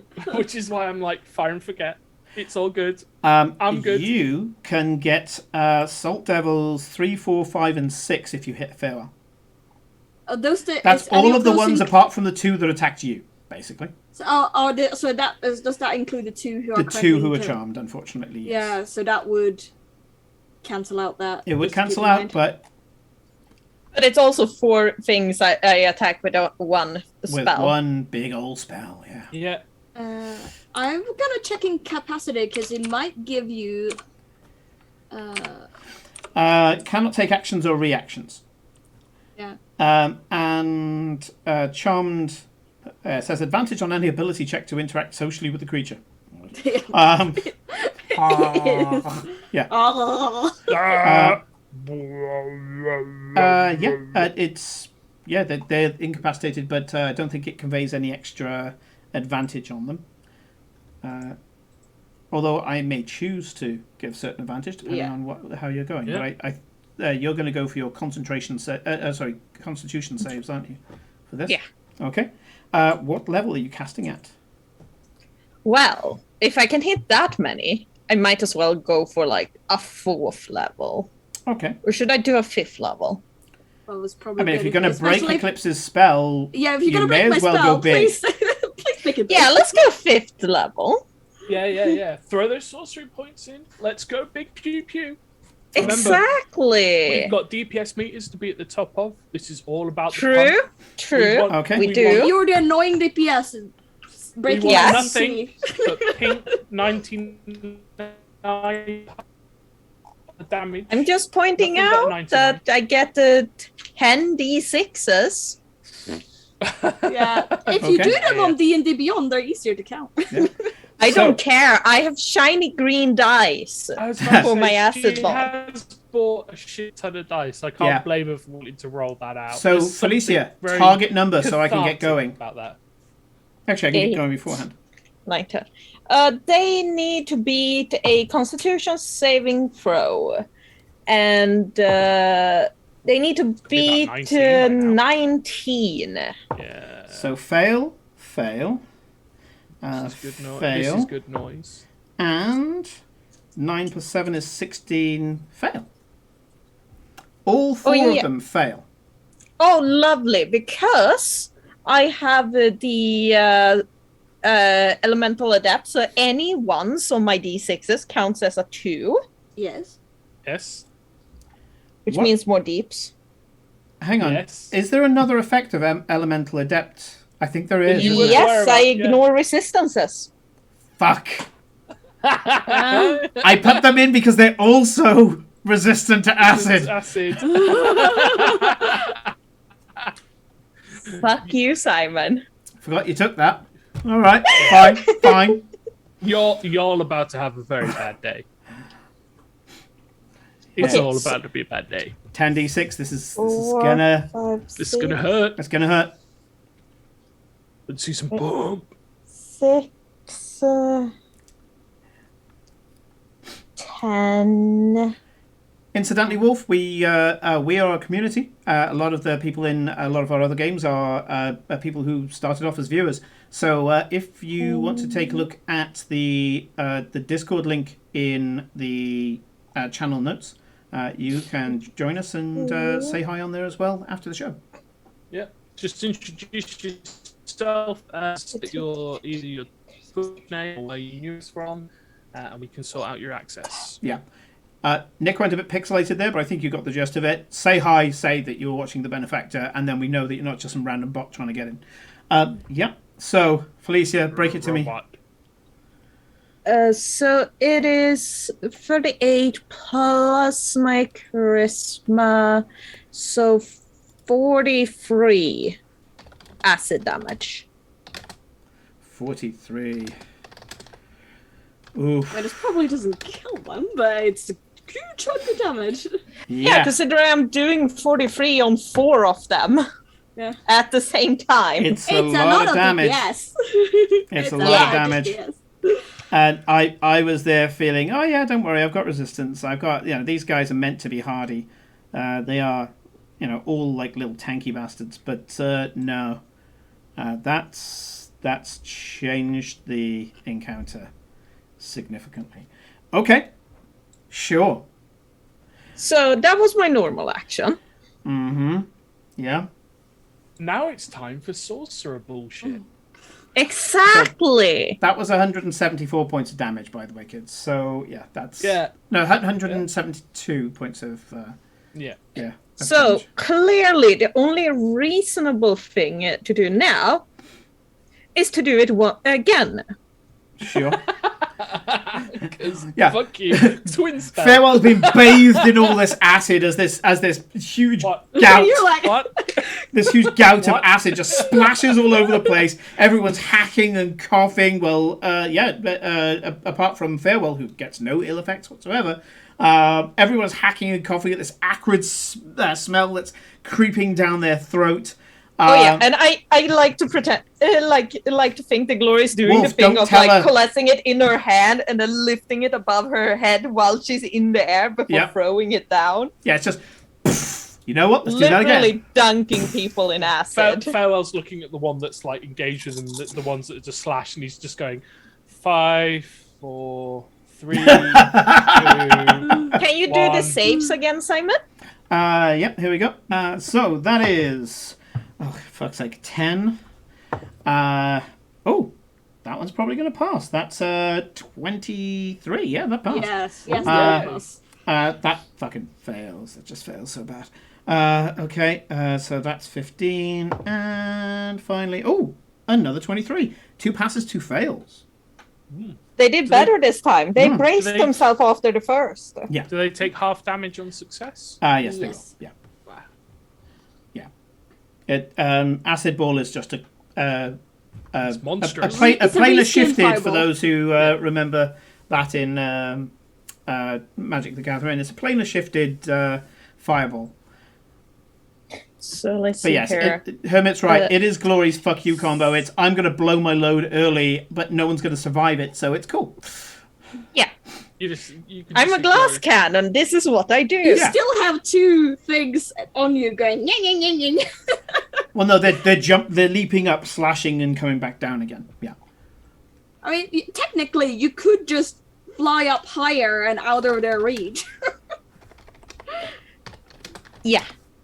Also, 41 acid damage. 41 acid damage. So that's 20 for the 41, ones 20, who passed. 41, 20. Okay. So let's see how this goes. Oof. So the one that cursed Cora, because of all the extra damage that was done to him, gets from the Eldritch Blast, gets the first one, shakes it off, and just goes, "Mama!" And then the second one hits him, and he fucking melts. He just melts. He's just this paste on the floor. The second one takes it in good stead. It's just kind of there going, ah, and you can see the crustiness now is starting to get this kind of like, I don't know, like they're living snowmen kind of thing. It's all starting to kind of round off their kind of chiseled features. One of them starts melting really bad, as in on his last legs. And then the final one, again, because it's only 20, takes it in a stride. See, that should have happened with the water. This is bullshit. Eowyn bullshit. starts to orbit Cora's head and says, "This is why you needed the puppet show." And, Right, we have finished a round puppets. and we're well past half 9. Past. We're well past. So we're going to take 10 minutes, get a brew and all the rest of it, bio break and stuff, and we will be back after the break. See you then. Yeah, stick around. See you soon.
And we are back. Hello, everybody. Hello. So, Felicia is still here. She's just doing some stuff behind the scenes. When we left off, you were being attacked by salt devils. Nasty little buggers. Lots of damage, lots of different things that they can do, and normally quite resistant, but you are level 14 characters after all, so you have some tricks of your own.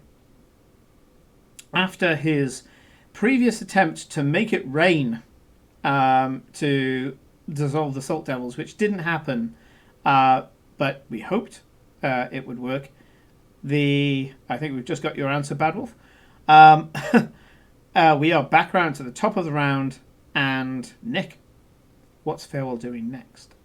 It's time for some cleric shit. You think that this is fair? 2 natural 20s you cost me. 2. I am not a happy boy. And in response, Farewell touches his hand to his chest and goes, I am the living servant of the Lady of Fate, and I cast Aura of Life on myself. I emit a 30-foot aura, 30-foot radius aura. Until the spell ends, the aura moves with me, centered on me. Each non-hostile creature in the aura, including myself, has resistance to necrotic damage, and has its hit point maximum cannot be reduced. In addition, a non-hostile living creature regains 1 hit point at the start of its turn in the aura with 0 hit points. So if anybody goes down to 0, they're immediately back to 1. Instantly back to 1. Yeah. That's a good spell, man. It's a 4th level spell, but it's a very, very good spell. So, yeah. You pay it, you bought it. Yeah, nice. Yeah. Fuck you. It is concentration. Yeah. So you're aware. So it's concentration. Sure. Okay. And then I command. There's 1 still left on me, isn't there? Let me check. Yes. You've got 1 on you, and it's actually the one with the spiritual weapon is on you. Yeah. So I command my spiritual weapon to come closer, and then smack it again. Yeah, absolutely. Give me an attack. That's fucking better. 23 to hit. 23 to hit definitely hits. Give me some damage. That's 8 points of force damage. Force damage, definitely something that they are not resistant to. And you saw that with Cora throwing these telekinetic blasts. It cracks the salt and starts to cause these kind of glowing cracks in their body. So how much was it? 8 force. Yeah. Because I only cast it at 2nd level, so. Yep. He's on his way to being completely fucked, but the 8 certainly helped on its way. It's definitely helping. Cool. So that's my turn. Okay. And so, Cora, what are you doing? Right. I'm gonna. Is there one right next to me? There used to be. I can't remember if they probably aren't anymore. There was 1 on you. Let me check. Well, either way, I would like to. Oh, no, there were 2 on you, wasn't it? Because one of them did the harm, and the second one came up with the stabs. The one that cast harm on you got fucked by glory. The one that slashed at you is still right in front of you. Yeah. Okay. I would like to chill touch that one right on top of me. By the way, Wolf, Farewell's description there in the chat is out of date. I'm pretty sure his AC, his hit points, and everything else is different now, but it gives you what at least he is. So Water Genasi, Grave Cleric. I don't know. I was looking as well. For some reason, the D&D Beyond is not updating because my hit points are obviously a lot lower than the top thing that they were saying, at least when I looked earlier. Yeah.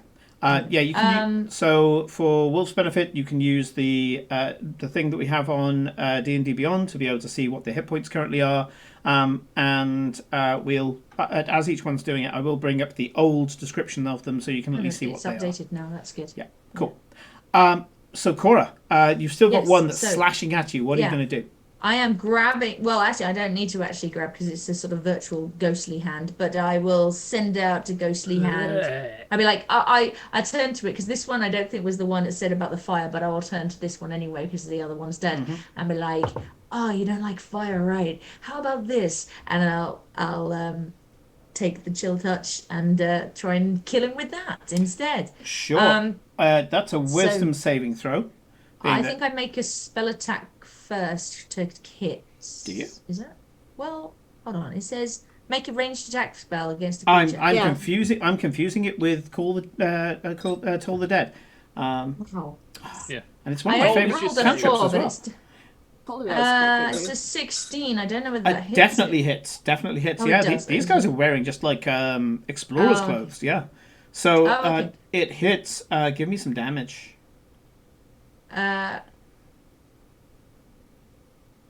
10.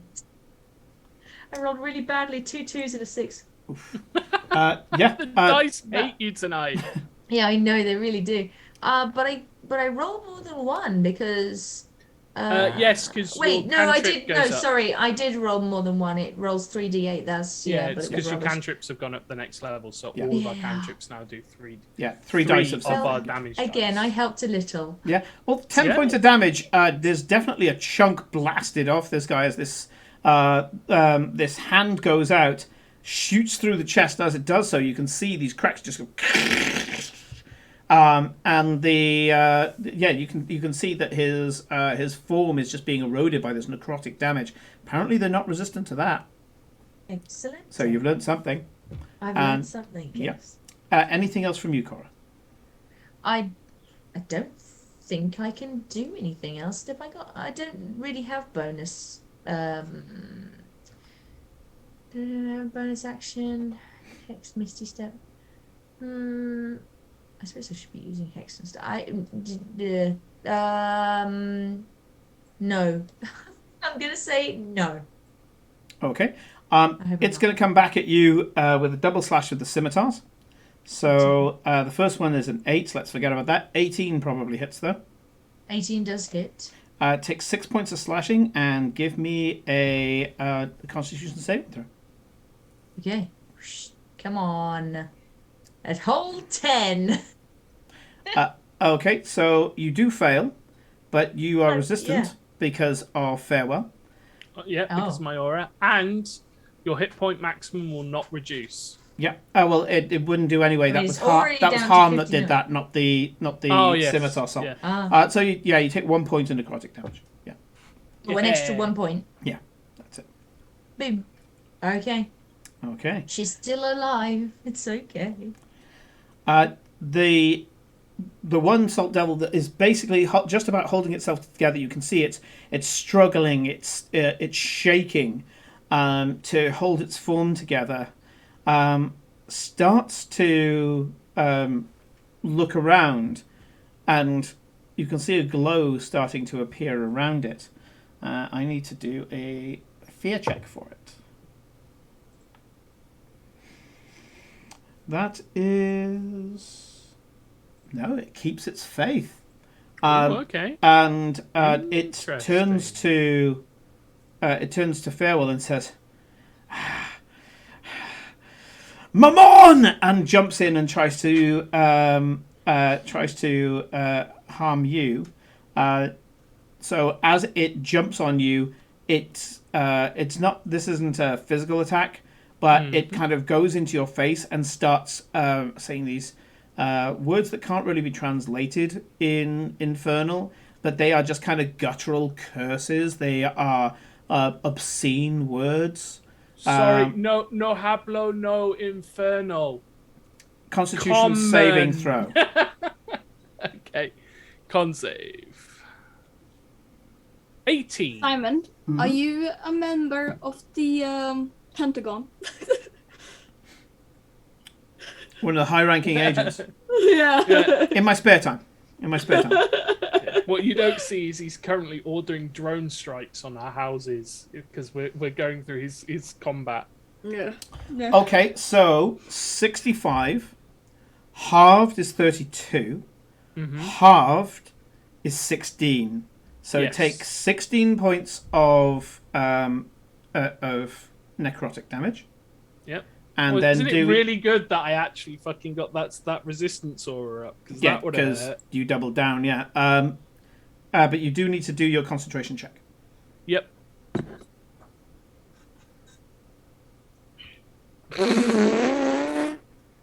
What happened? Ooh. You're a warcaster, darling. Oh, I am a warcaster. Well, Clutch by Corinne. Clutch. it's still an 8. Oh my god, what are you rolling? I know. Womp, womp, womp. My aura. The aura dies, and this grinning, shaking, destabilizing Salt Devil says, "Where is your god now?" And you can see this guy's frothing at the mouth, and and his zealotous nature as he seems to have used a great deal of his power, his only connection with his overlord, against you, and it worked. He sees the goddess's light die around you. Well, you can just do it again. Yeah. Yeah, my turn is just to be like, here. Yeah.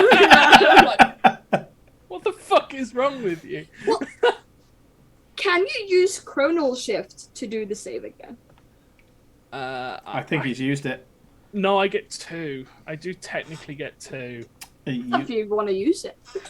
Will you let me use it? It's been a little bit longer since that, and I mean, it does let me We declare it haven't after moved I on know in the the turn, result. so... It's up to you, Simon. We're at that level now. If you want to try it again, go for it. Yeah. Okay, I will burn my last Chronal Shift. So the Raven Queen's light dies around you, and you go, "What the fuck?" Again, that kind of grab as you grab reality and go and start using chronomancy. Yeah. 13. 13, I think. It's Ooh. 10 or half, whichever one is the higher, on whatever damage I take. Yeah, it's pass. So it's over 10. This is pass. So I maintain. yeah. So he goes like that, and I go, Pull, "What the fuck you on about, son?" pull back time and just kind of go, okay, let's take this hit again. You take the hit, and this time you go, "Ugh," and you focus on your connection with your god.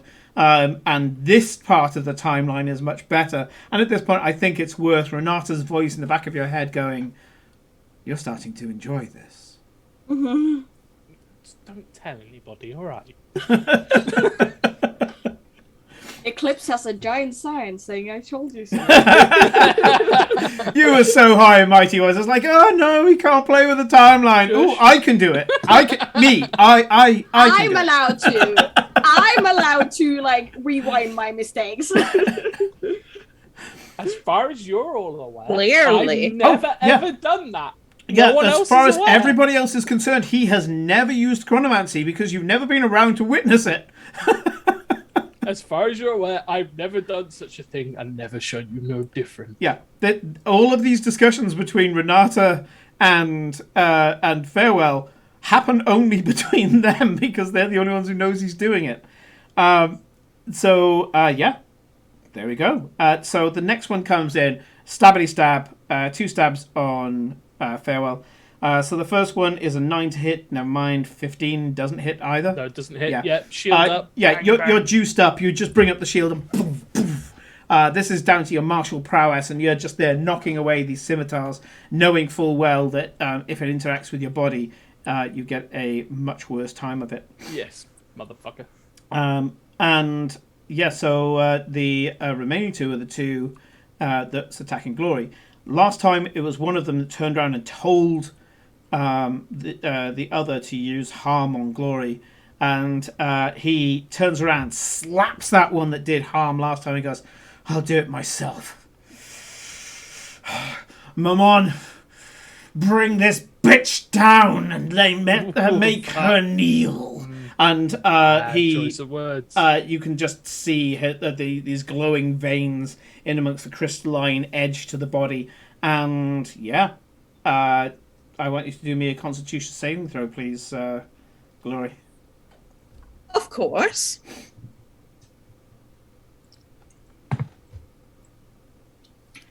So that's 24. 24. Okay, cool. Mm-hmm. Does it say? Yeah, you save, so you're doubling down. Yeah. So. Is she within my aura? Because it's a 60-foot diameter. 60-foot diameter. Yeah, she's in your aura. I mean, she said she wanted to be off and to the side, but she's not like 30 foot away from you. Yeah. I'm like in the air behind you guys. Like, it's fine. Yeah. So that's 44, 22, 11. So take 11 points of necrotic damage. Okay. As like he tells me to kneel, I will like answer back in Infernal. Yeah. I'm a Tezcatlipoca. I don't kneel. Go on. I'll do it. Hang on a sec. He gets a natural 20. You at the word Tezcatlipoca, he goes, "Fuck." Just realizes who he's up against. He got a natural 20 on what is effectively the reverse of infernal law. For him, it's common law. And he's just like, oh, fuck, it's one of them. I mean, to be fair, you had a Tezcatlipoca running around in here, like, being annoying, so, you know. This one has heard of you, and at this point, he knows that you do have a patron. He knows that your patron is Frania, and at that point, you know, he suddenly regrets that he used his harm on you. So I'll give you a little something. These guys can cast one of two spells, either harm or teleport. Yeah, so they can. So they have a choice of zealot thing where they can either do the whole witness me thing and go in on the harm, or they can go fuck this shit and get out of there. But this guy used harm. Then you told him who you were, and he's like, "Oh damn, I should have teleported out of here." Sure, and that was. Oh no, we've got one more. We got. That was a follow. I keep forgetting that it's a cat sound every time that someone follows. And then after that, we've just got two scimitar attacks on you, Glory. So the first is a never mind, and the second is a 26. Nice. So 8 points of slashing on you, Glory. Right. And give me your Constitution saving throw. Of course. 28. 28. So take 6, half to 3, half to 1. Because clerics. I mean, I did tell you it was time for some cleric shit. Yeah. Cleric bullshit. Time for cleric bullshit. Okay.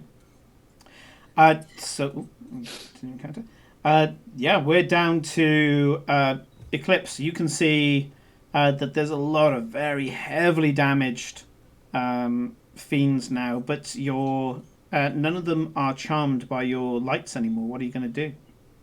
Time for some rogue stabby shit. Yeah, I think it's time for some stabbing. Yeah. So, I hide. Yeah. Do you want me to roll? Probably. Yeah, go on, just for the fun of it. What did you get? It might be a natural one, Could but be. then she'll use luck to re-roll it. And I have advantage on it anyway, because... Yes, 25. Because reliable talent. You hide, yes. I hide. You are hid. Yes. You do a hid. Yeah. I attack. You can see that the one in front of Cora and the two in front of Farewell are the ones most damaged.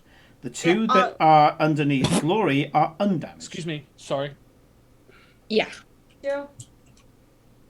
Cool. I will attack one of the ones that are most damaged.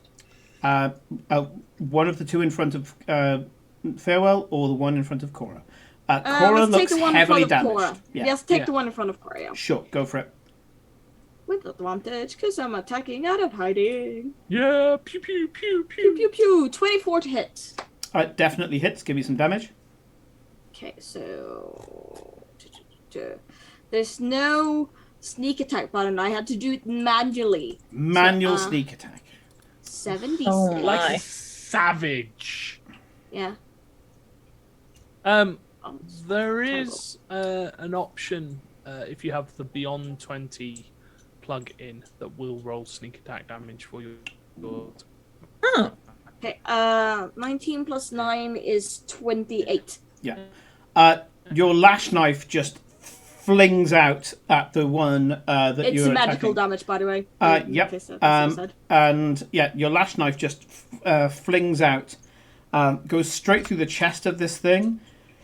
As it does so, there's, you know, when you hit crystal or glass with like a point, a needle point. It's like taking One of the spider cracks. yeah, like taking a punch, you know, a punch and a hammer, and you just hit it so that all the force goes in one place. The shattering when that happens is insane. When you hit this thing, it just shatters right across the floor. It looks like quite pretty, actually. The clothes and stuff like that goes flying, but this salt just goes like broken glass right across the floor. Dead. Dead. He did Fuck it. you. Yeah. It's like, I have one attack, but what an attack. Yeah. So that's it. He dead. Dead.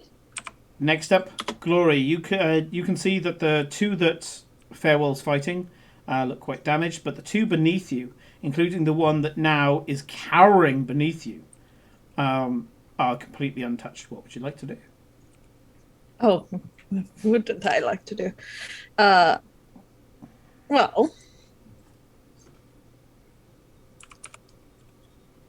these guys are kind of damaged sponges. But, like, you know, this guy has tried to harm me several times now. I'm getting kind of pissed. So we might, like, haughtiest look, you know, like the absolute resting bitch face. I will point a finger at the like guy who seems to be in charge. Yeah. Yeah? Mm-hmm. And I will say melt. Okay. Ooh, shit. I believe I need to roll to resist this, don't I? Yeah, it's dex save. I Yeah, think. it's a dex save. Oh, here we go. Here we go. It is magic though, so I do get advantage. 23. He takes no damage. Yeah, as this line of acid comes out of your finger, he, again, you know, they've been leaping up at you with this preternatural grace. He just does this commando roll out the way, lands on his feet, and bares his teeth at you. But you can see he's baring his teeth at you in a kind of cornered animal kind of way, and not in the confident way that they started off. Yeah. Okay. Oh well. But you know that. So they're good at dex, but they're bad at con, is what I've learned now. No, it's actually the opposite. They've got +7 con, +4 dex. He He's just rolled rolled really high. well. He He just rolled with rolled advantage really and he well. got a 19 and a 17. So Yeah. okay. So Oh well. Oh well. Oh, well. I did so much damage last round. It's fine. so that's anything else from you, Felicia? Nah, we'll probably fight some more stuff. So I want to save a little bit of my insta murder. Yeah, I was about to say Gas in you've the used tank. 3 large spells now. So yeah. And Yeah. this is a bit of a gauntlet because I wanted to Yeah. test it. Okay, so back to the top. Cora and Farewell. So Farewell, you've got 2 heavily damaged ones in front of you. Cora now is completely free because the one she was fighting has just been shattered by Eclipse. And then there are 2 underneath Glory who they kind of have they're looking around as if to assess the situation. Cool. So, Kate, you still okay for me to go first? Yes. Oh, can you hear me? Yes. Yeah. Yes. Okay, I got my mic working again. Yay! Anyway, yes, go for it. Do your thing. Okay, cool. So let's just say for shits and giggles, the one on the left, I clap my hands together, and as I do, this unearthly tolling bell fills the air, and I cast Toll the Dead. Yeah. Okay. It's a Wisdom 19. No. Okay. he takes 3d12 damage because he's been damaged.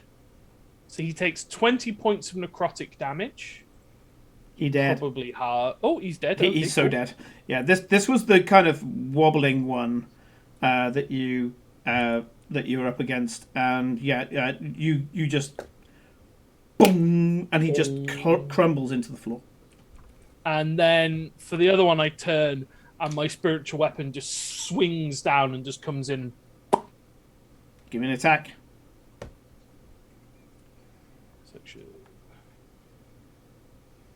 That's a dirty 20. Yeah. Give me some damage. Let me just double check that right. Yeah, it's dirty 20. Roll damage. Ooh, I rolled an 8 on the damage die. So that's 13. Yeah, you smash him to the point where he starts undulating like the other one. And yeah, he's having trouble holding himself together. He's still holding the scimitars and stuff, but yeah, he's kind of glitching at this point. The energy holding together the crystals. You notice that the skin that was there is, it was just how they were forming themselves. Once you started cracking it, the skin was almost like a mannequin. Yeah. But it was I hard just realised to tell I before gave you the toll the dead damage wrong. It should be 25 because I get to add my wisdom score. He was more dead. He was just slightly more dead. He's more dead. Yes. Slightly more dead. Very dead. Dead plus. Yes. Yeah. Okay. The so that's onto Cora. You can see that there's a shaking, quivering version of one of these devils in front of Farewell, and two that are fully formed underneath Glory. The one that seems to be the leader turns to the quivering one and says, "Our energy is spent. Go! Report to the Pit Lord!" And you can see that the one that's quivering in front of Farewell is starting to fade. What do you want to do, Cora?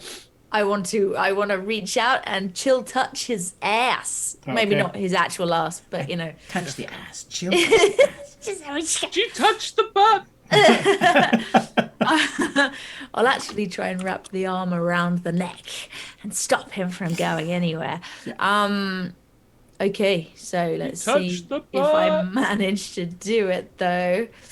Will it be enough? Okay, chill touch. Indeed, Hermit. Decide It's if a I'm butt being slap loud. with chill touch. Here we Yep. go. Rosy cheeks. Oh, 31 to hit. 31. I actually rolled a freaking 19. Why can't I roll higher on useful things? Anyway. Yeah. You hit All a of lot. this is suddenly reminding me. Come Cora, on, when let's can I roll well on the read that 3D, book you have? Please. You still need to wait a 15 year. damage. You still need to wait like a year. Yeah, you do, but you can absolutely. I think she's probably already given it to you. You're just sitting on it. Yeah, now you've got until- it. You're just waiting for it to recharge. Yeah. Yeah. I really want to read that book. 15. Does it stop him enough? It's probably not enough. You Wait, reach. should I? Oh, regretting now. I don't know if I should have done hold monster or something. Well, you've done it now. Yeah, I didn't think. You reach out, and your arm goes out like that, and a kind of cold arm kind of just wisps into the air. You grab him around the neck, and it starts to squeeze. You can hear the cracking of this thing's neck, and then this mirthless voice says, "He's ours now," and it goes and just shatters as you hear the Winter Queen whisper in the back of your head. Yes, we got him. Excellent. Yeah. Ooh, that was just enough damage. So I need to note down, the Pit Lord does not know about you. Excellent. Pit I Lord was suddenly really worried that I don't do enough doesn't damage to know. make that useful, but No, that was some good. That was Yeah. clutch. Pew, pew. So Yeah. I was doing Indeed. the quivering CGI when they got to 10 or less hit points. So your 15 was more than enough. Yeah, it was like, Good. fuck this shit. Yeah. He did. And the other two have used their harm, so they can't teleport away. That was the only one. That was like the messenger. Yeah, that could have got away. Okay. The remaining 2 Salt Devils are going to try something. Eep. Okay. They are each going to try to summon a messenger to see if they can get the word out of who you are. Now, it says here that they can summon a messenger with a 40% chance. So I'm going to do this in chat. So D101. 25. Nope. Oh, it's 60 or above, if you didn't guess. Okay. 99. An imp. Because I didn't choose this variant, but they can call minors. So rather than calling another Salt Devil, they've called an imp. And this uses both of their turns, by the way. As they're both there, like...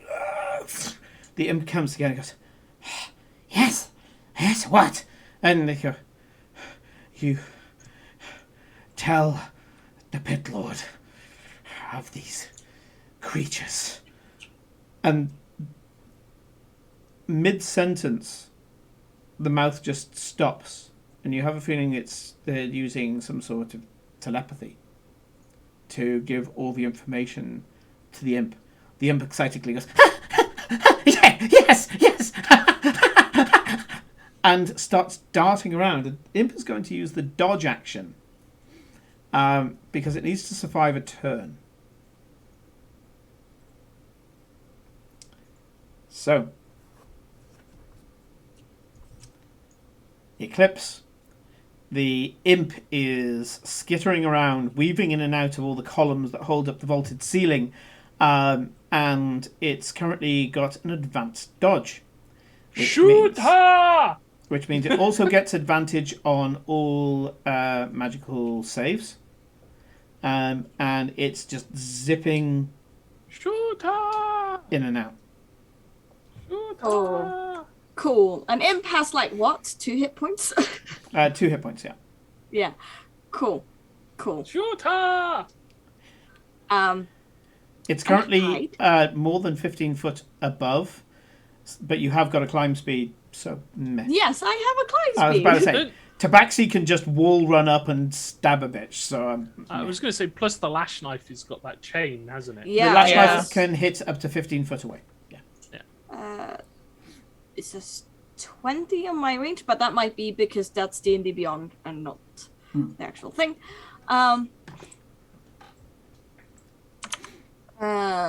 Yes.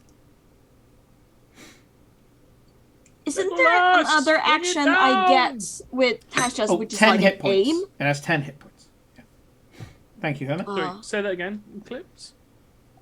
Isn't there an action? Well, actually, to do 10 hit points, my normal attack is not gonna do that, but I have an attack that is as this imp is not damaged, is it? Not damaged, no. No. It was just summoned. Just on, cool. Legolas, bring it down! I'm trying to figure out what is most likely to do a total 10 damage. Now, I think my best option is Toll the Dead. Because I don't think I can get sneak attack on it unless... Because I need advantage on it, and I can't get advantage on it? Or how does it work, Simon? You can't get advantage on this, no. Cool. Well, I will start by hiding. Yeah.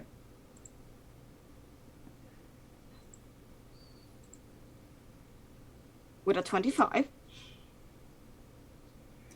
Yes, actually you can hide from it, I believe.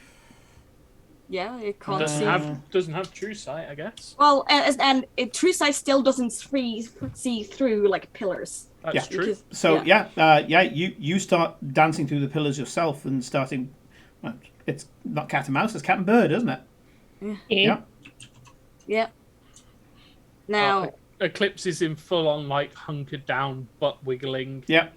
Yeah. Just wiggle, wiggle. Wiggle, wiggle, wiggle. It is brain. It is. I can't get advantage on it, right? No. No. Okay. Then I'm gonna magical ambush it with Toll the Dead. So yeah. Yeah, I'm gonna magical ambush it with Toll the Dead because I think that is the. Okay. Unless you want me to. No. Nah, nuke it as hard as you can. Okay. Yeah. It hasn't been damaged, so this is going to be 2d6 for you. Or No, was it's it 3d8. Oh, 3d8. Oh, sorry, 3d8. 3d8. That's right. Yeah, sorry. Yeah. It's d8. Yeah, not so D- it's not still D6. like a fair amount. Yeah. It's still a decent amount. Let's see how it goes. So, magical ambush brings its advantage down to a regular. Yeah. That's 16. Yeah, it fails. Because it's 17. Sure. Okay. Roll your 3d8. Oh, that's a good 11. It's dead. Yeah. You hear this kind of.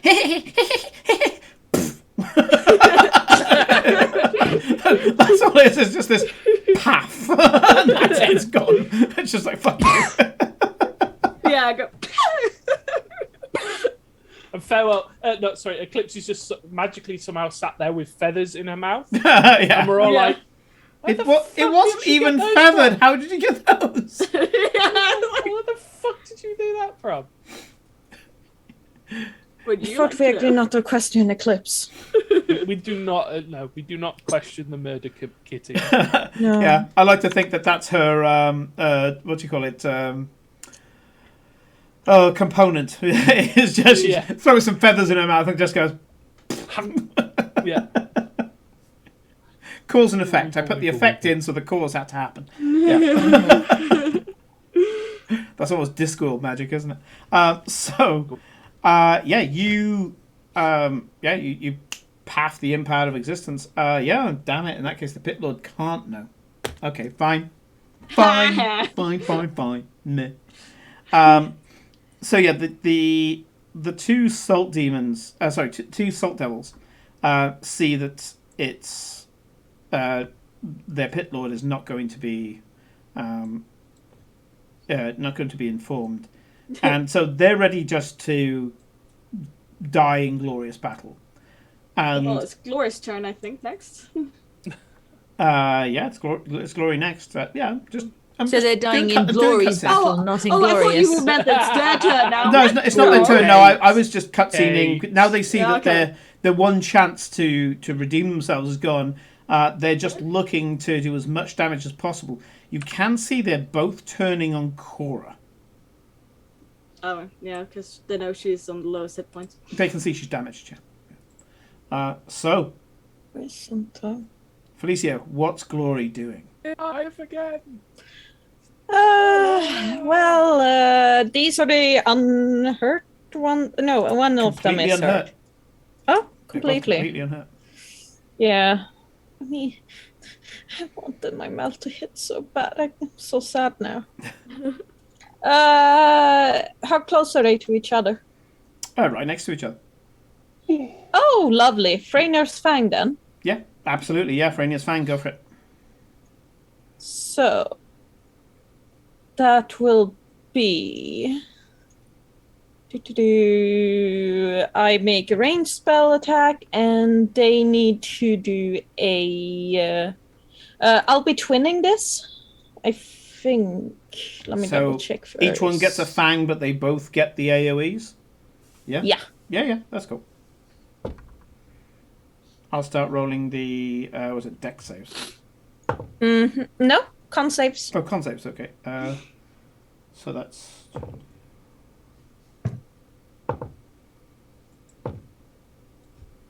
I'll assume that anything over 20 hits. Oh god, yeah.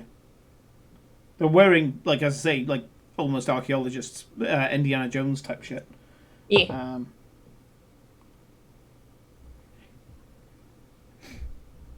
Okay, I have the con saves. So give me the stabbing damage first. Yeah.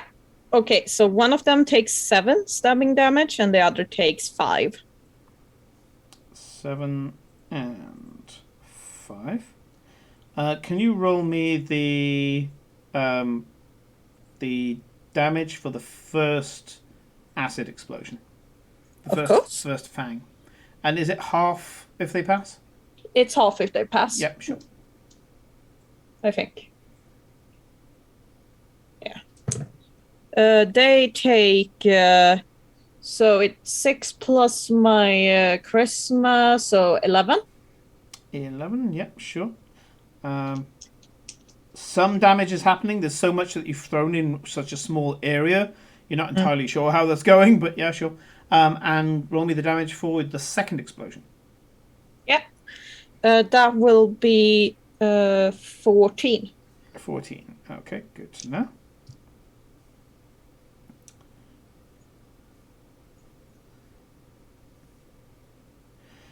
They don't look as damaged as you would have liked them to, but they are. No. They've had a fair amount of damage. I mean, for a cantrip, you're pretty pleased with the amount of damage they've taken. Yeah. It's not a cantrip; it's a first level spell. Sorry, for a first level spell, you're fairly happy with the amount of damage done. Yeah. Yeah. Yeah. So that was 1 spell twinned, wasn't it? Yeah. Okay. Oh, wrong way. Okay. So that's Glory. Yeah, that'll be me. Because you twinned it. So back up to Farewell and Cora. You can see these two here, and they are fixing on Cora. You have a feeling they're going to pounce on her. Okay, but they've both been damaged, haven't they? They've both been damaged now. Yes, they've had. Okay. Both of them have had a dragon fang stuck in them, then exploded as a gout of acid. Whichever one gets hurt, it looks hurt the most. Sure, got it. They will take the Toll the Dead. So it's Sure. another whiz. 19. Fail. Okay. Oh, hang on. Sorry. Advantage. Advantage, yeah. Still fail. Okay. Oh, that's some really good damage. That's 30 points of necrotic damage. Ooh. Yeah, you rip the life out of this creature. It's not dead, but you can just see the cracks appearing as you just suddenly just pull the life force out of him. And kind of that again, or just slightly higher than that, and he dead. Okay. And then as I do that, like mere seconds apart, my spiritual weapon just flies in on that one, and it's just going to finish it off. Well, I doubt it'll finish move, off. But... It can move 20 feet. Sure. My spiritual weapon. Yeah. It's going to try. That's the intention. Yeah. Do me an attack. 22 hits. And 11 points of force damage. Now he's down to the point where if you did one of those Toll the Deads again, he'd be dead. Okay. Oh, excuse me. Sir. Just got to pull another 30 points of necrotic damage out my backside. I have a plan. Okay, I don't know if it'll work, but I have a plan. But that's my turn. Okay. No, actually, what I am going to do is I'm going to move myself in front of Cora. No, I mean, You're a halfling. You technically can move through my space. Yeah, but I'm gonna kind of put my arm up to not do that. And Okay, sure. It's up I'll to just you. stand next to you. I'll just stand next to you. You can cool. stand close, but yeah, You do your thing. Yeah. Go on. So,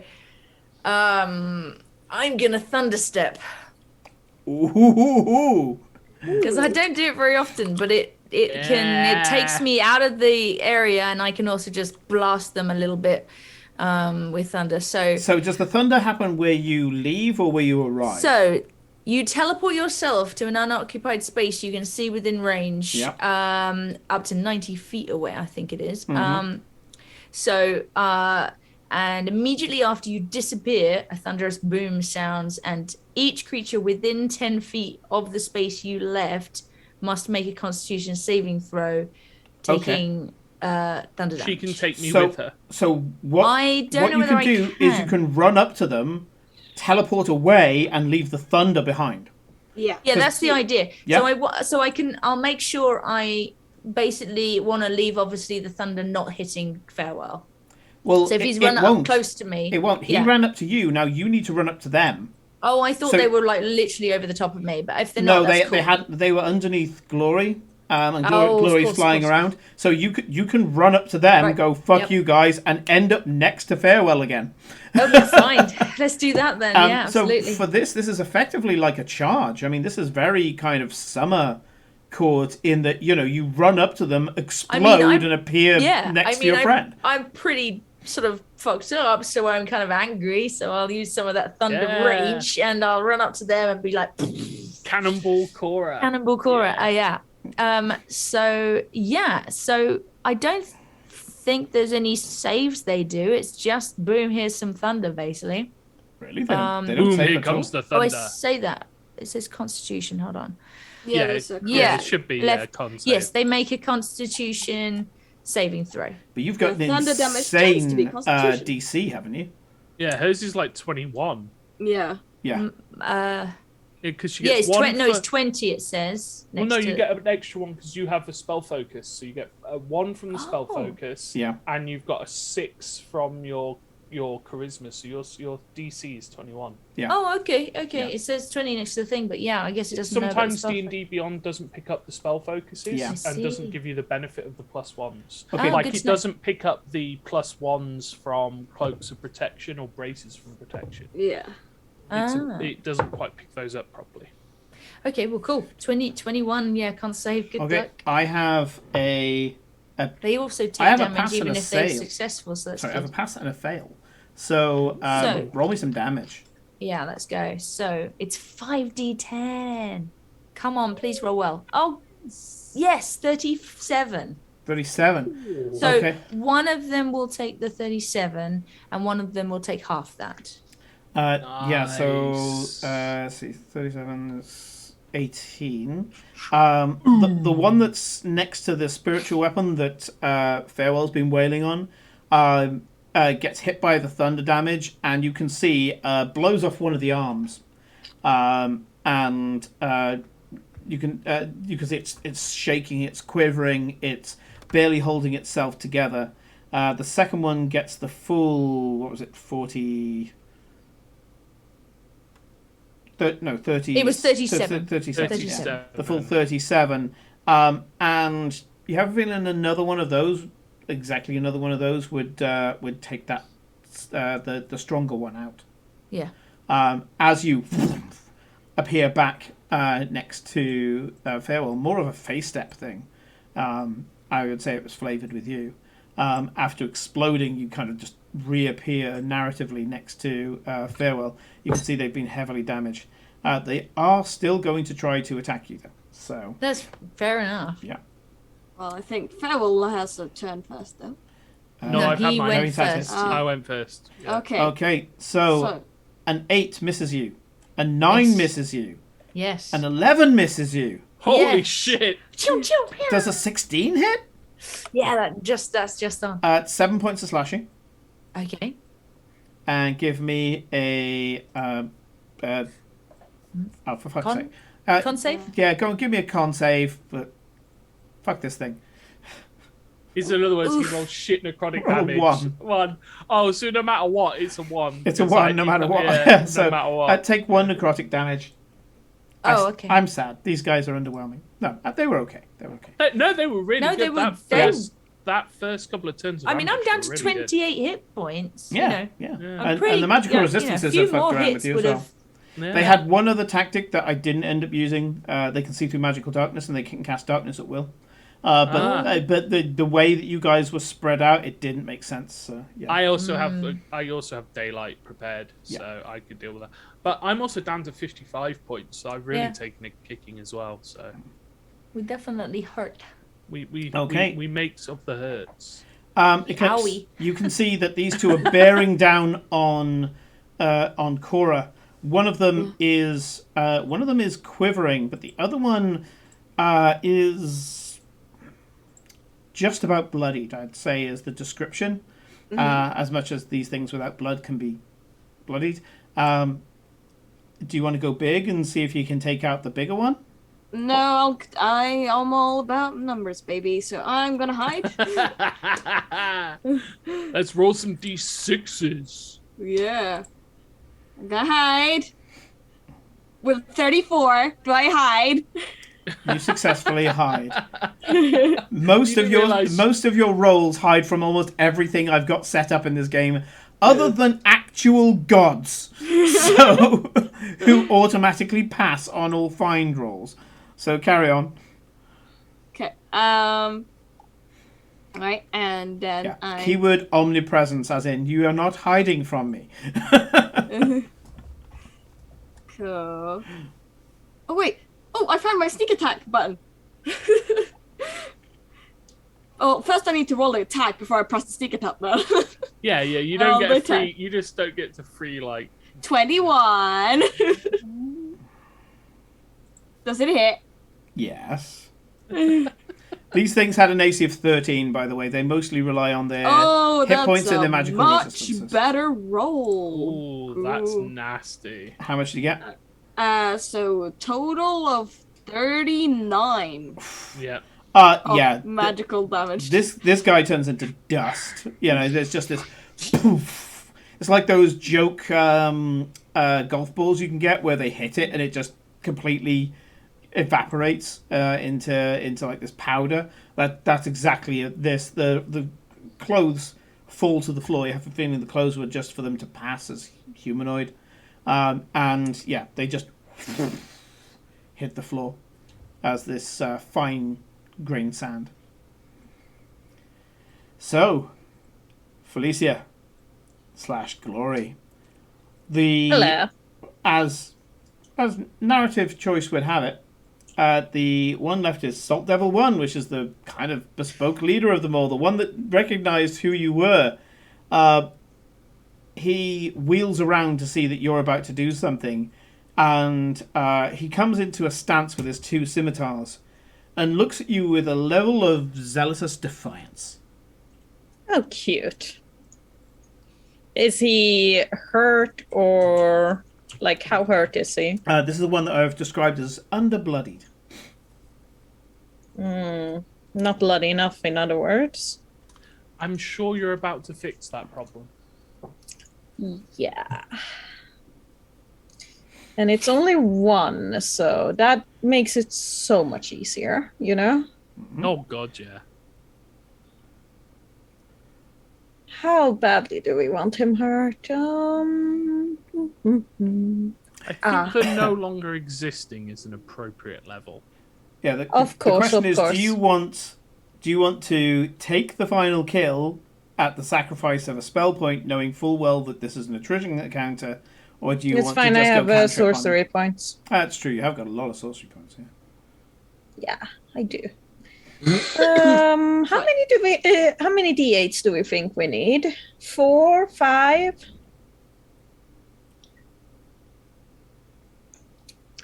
I do add my charisma, so let's go for a second level chromatic orb. Ooh. Just a small one. It's been a while since I threw an acid ball at someone. Oh well, acid chromatic orb. Yeah. The orb one. So that would be a 24 to hit. Yeah, it hits his AC 13. It's and then I just roll 4d8s. I think it was. Yeah, 4d8s.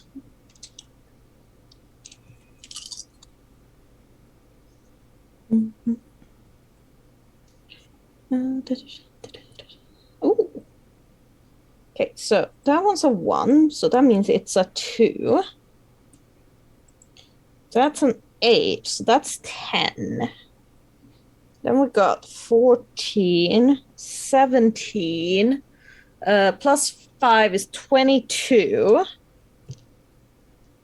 Will 22 acid damage kill him?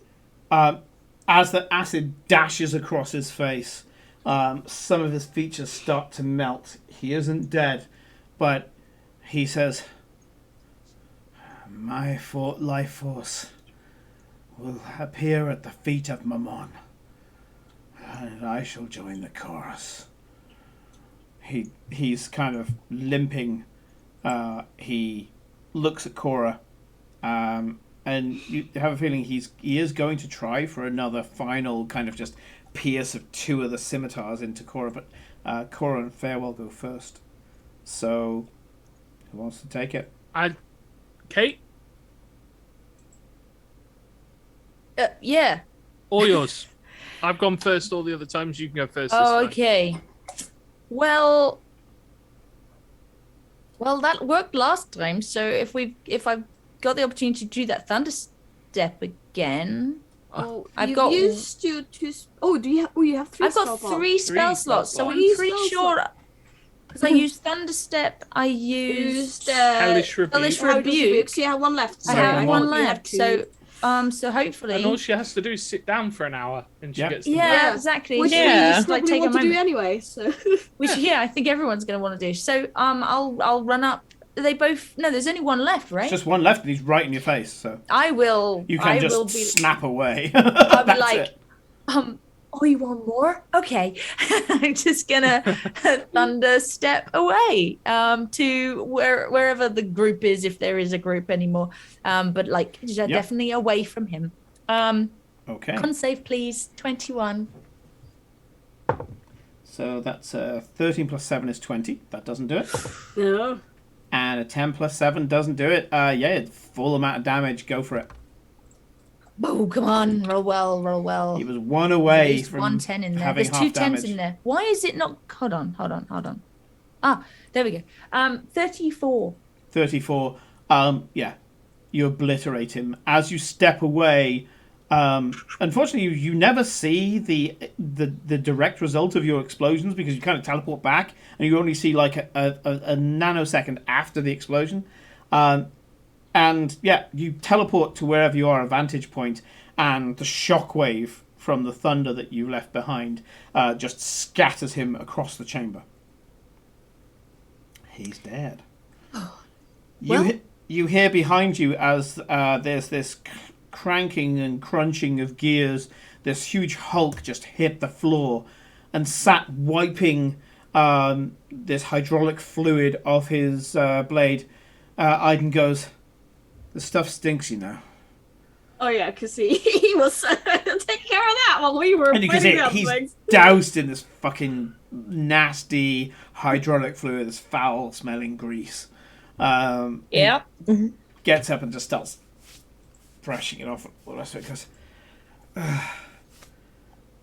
what were those things? Oh, salt fiends. Salt fiends. Yeah, they're pretty. Nasty. They're cannon fodder, really. Or acid cannon fodder. is like Or when thunder you're fodder. talking cannon fodder, you're talking lemures, not these things. These things are actually fairly nasty. They are high-ranking Yeah, if- cannon fodder. In the Blood War, Salt Devils are... A legion of Salt Devils is a good way to win a war. Yes. Yeah. Oh yeah. They might be cannon fodder, but they definitely made me feel like cannon fodder. So Yeah, you I'm can going to see- take you a can see seat just these- over here. Yeah, you can Keep see me these going. dark veins going through Cora. You I take a moment to listen, because you've just had a pretty noisy combat in this echoing hall. And you just take a moment, being this isn't your first rodeo, to see if you can hear any reaction to the battle. Footsteps coming from tunnels, clanking of other constructs. That thunder is And- pretty loud. It can be yeah, heard you quite a long thunderstep way. twice, yeah. There was a lot of shouting and things as well from the Salt Devils. Nothing. In fact, there's a bit of a whistling sound from outside. You think outside it's blowing a gale? Mm-hmm. It's just you and this glowing door. And that's... Well, Eclipse, you're the treasure hunter. Get that door open. Well, Yeah. first we rest. I For an hour. I place a hand on Cora's head, and I cast Greater Restoration. Oh, Kate, okay. yeah, so knock off your spell. Kate, your maximum hit points are restored. as in your maximum is restored, but you haven't healed up to them yet.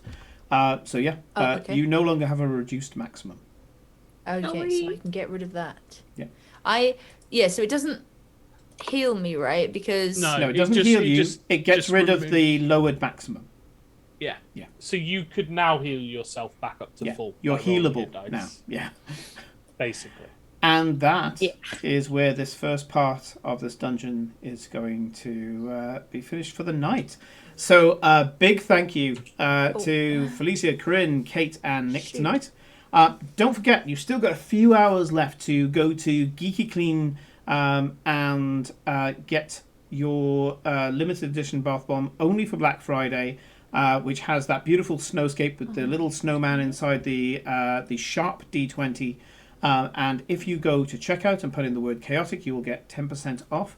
To be clarified, we don't get any money from this. We don't get any money. Yeah, we don't. We have no sponsors. We're only sponsored by the really lovely cool. people who do our subscriptions. That's all we get.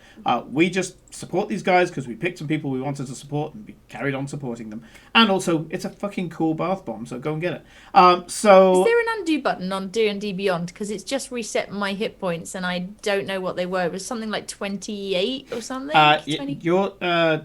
I can guess. Yeah, you were down to 28, and your maximum is now 107, but you're down to 28. When I reset it back to the maximum, it reset my whole thing. Okay, 28, up, perfect. Yeah, you're 28 out of 107 now. Cool. So, big thank you to everybody tonight. Please continue to listen to some of the stuff that we're going to be doing in the Discord, going up to Dragon Meet. Until then, have a fantastic weekend. Give us a shout. There'll probably be some games of Stellaris and all sorts of stuff going on.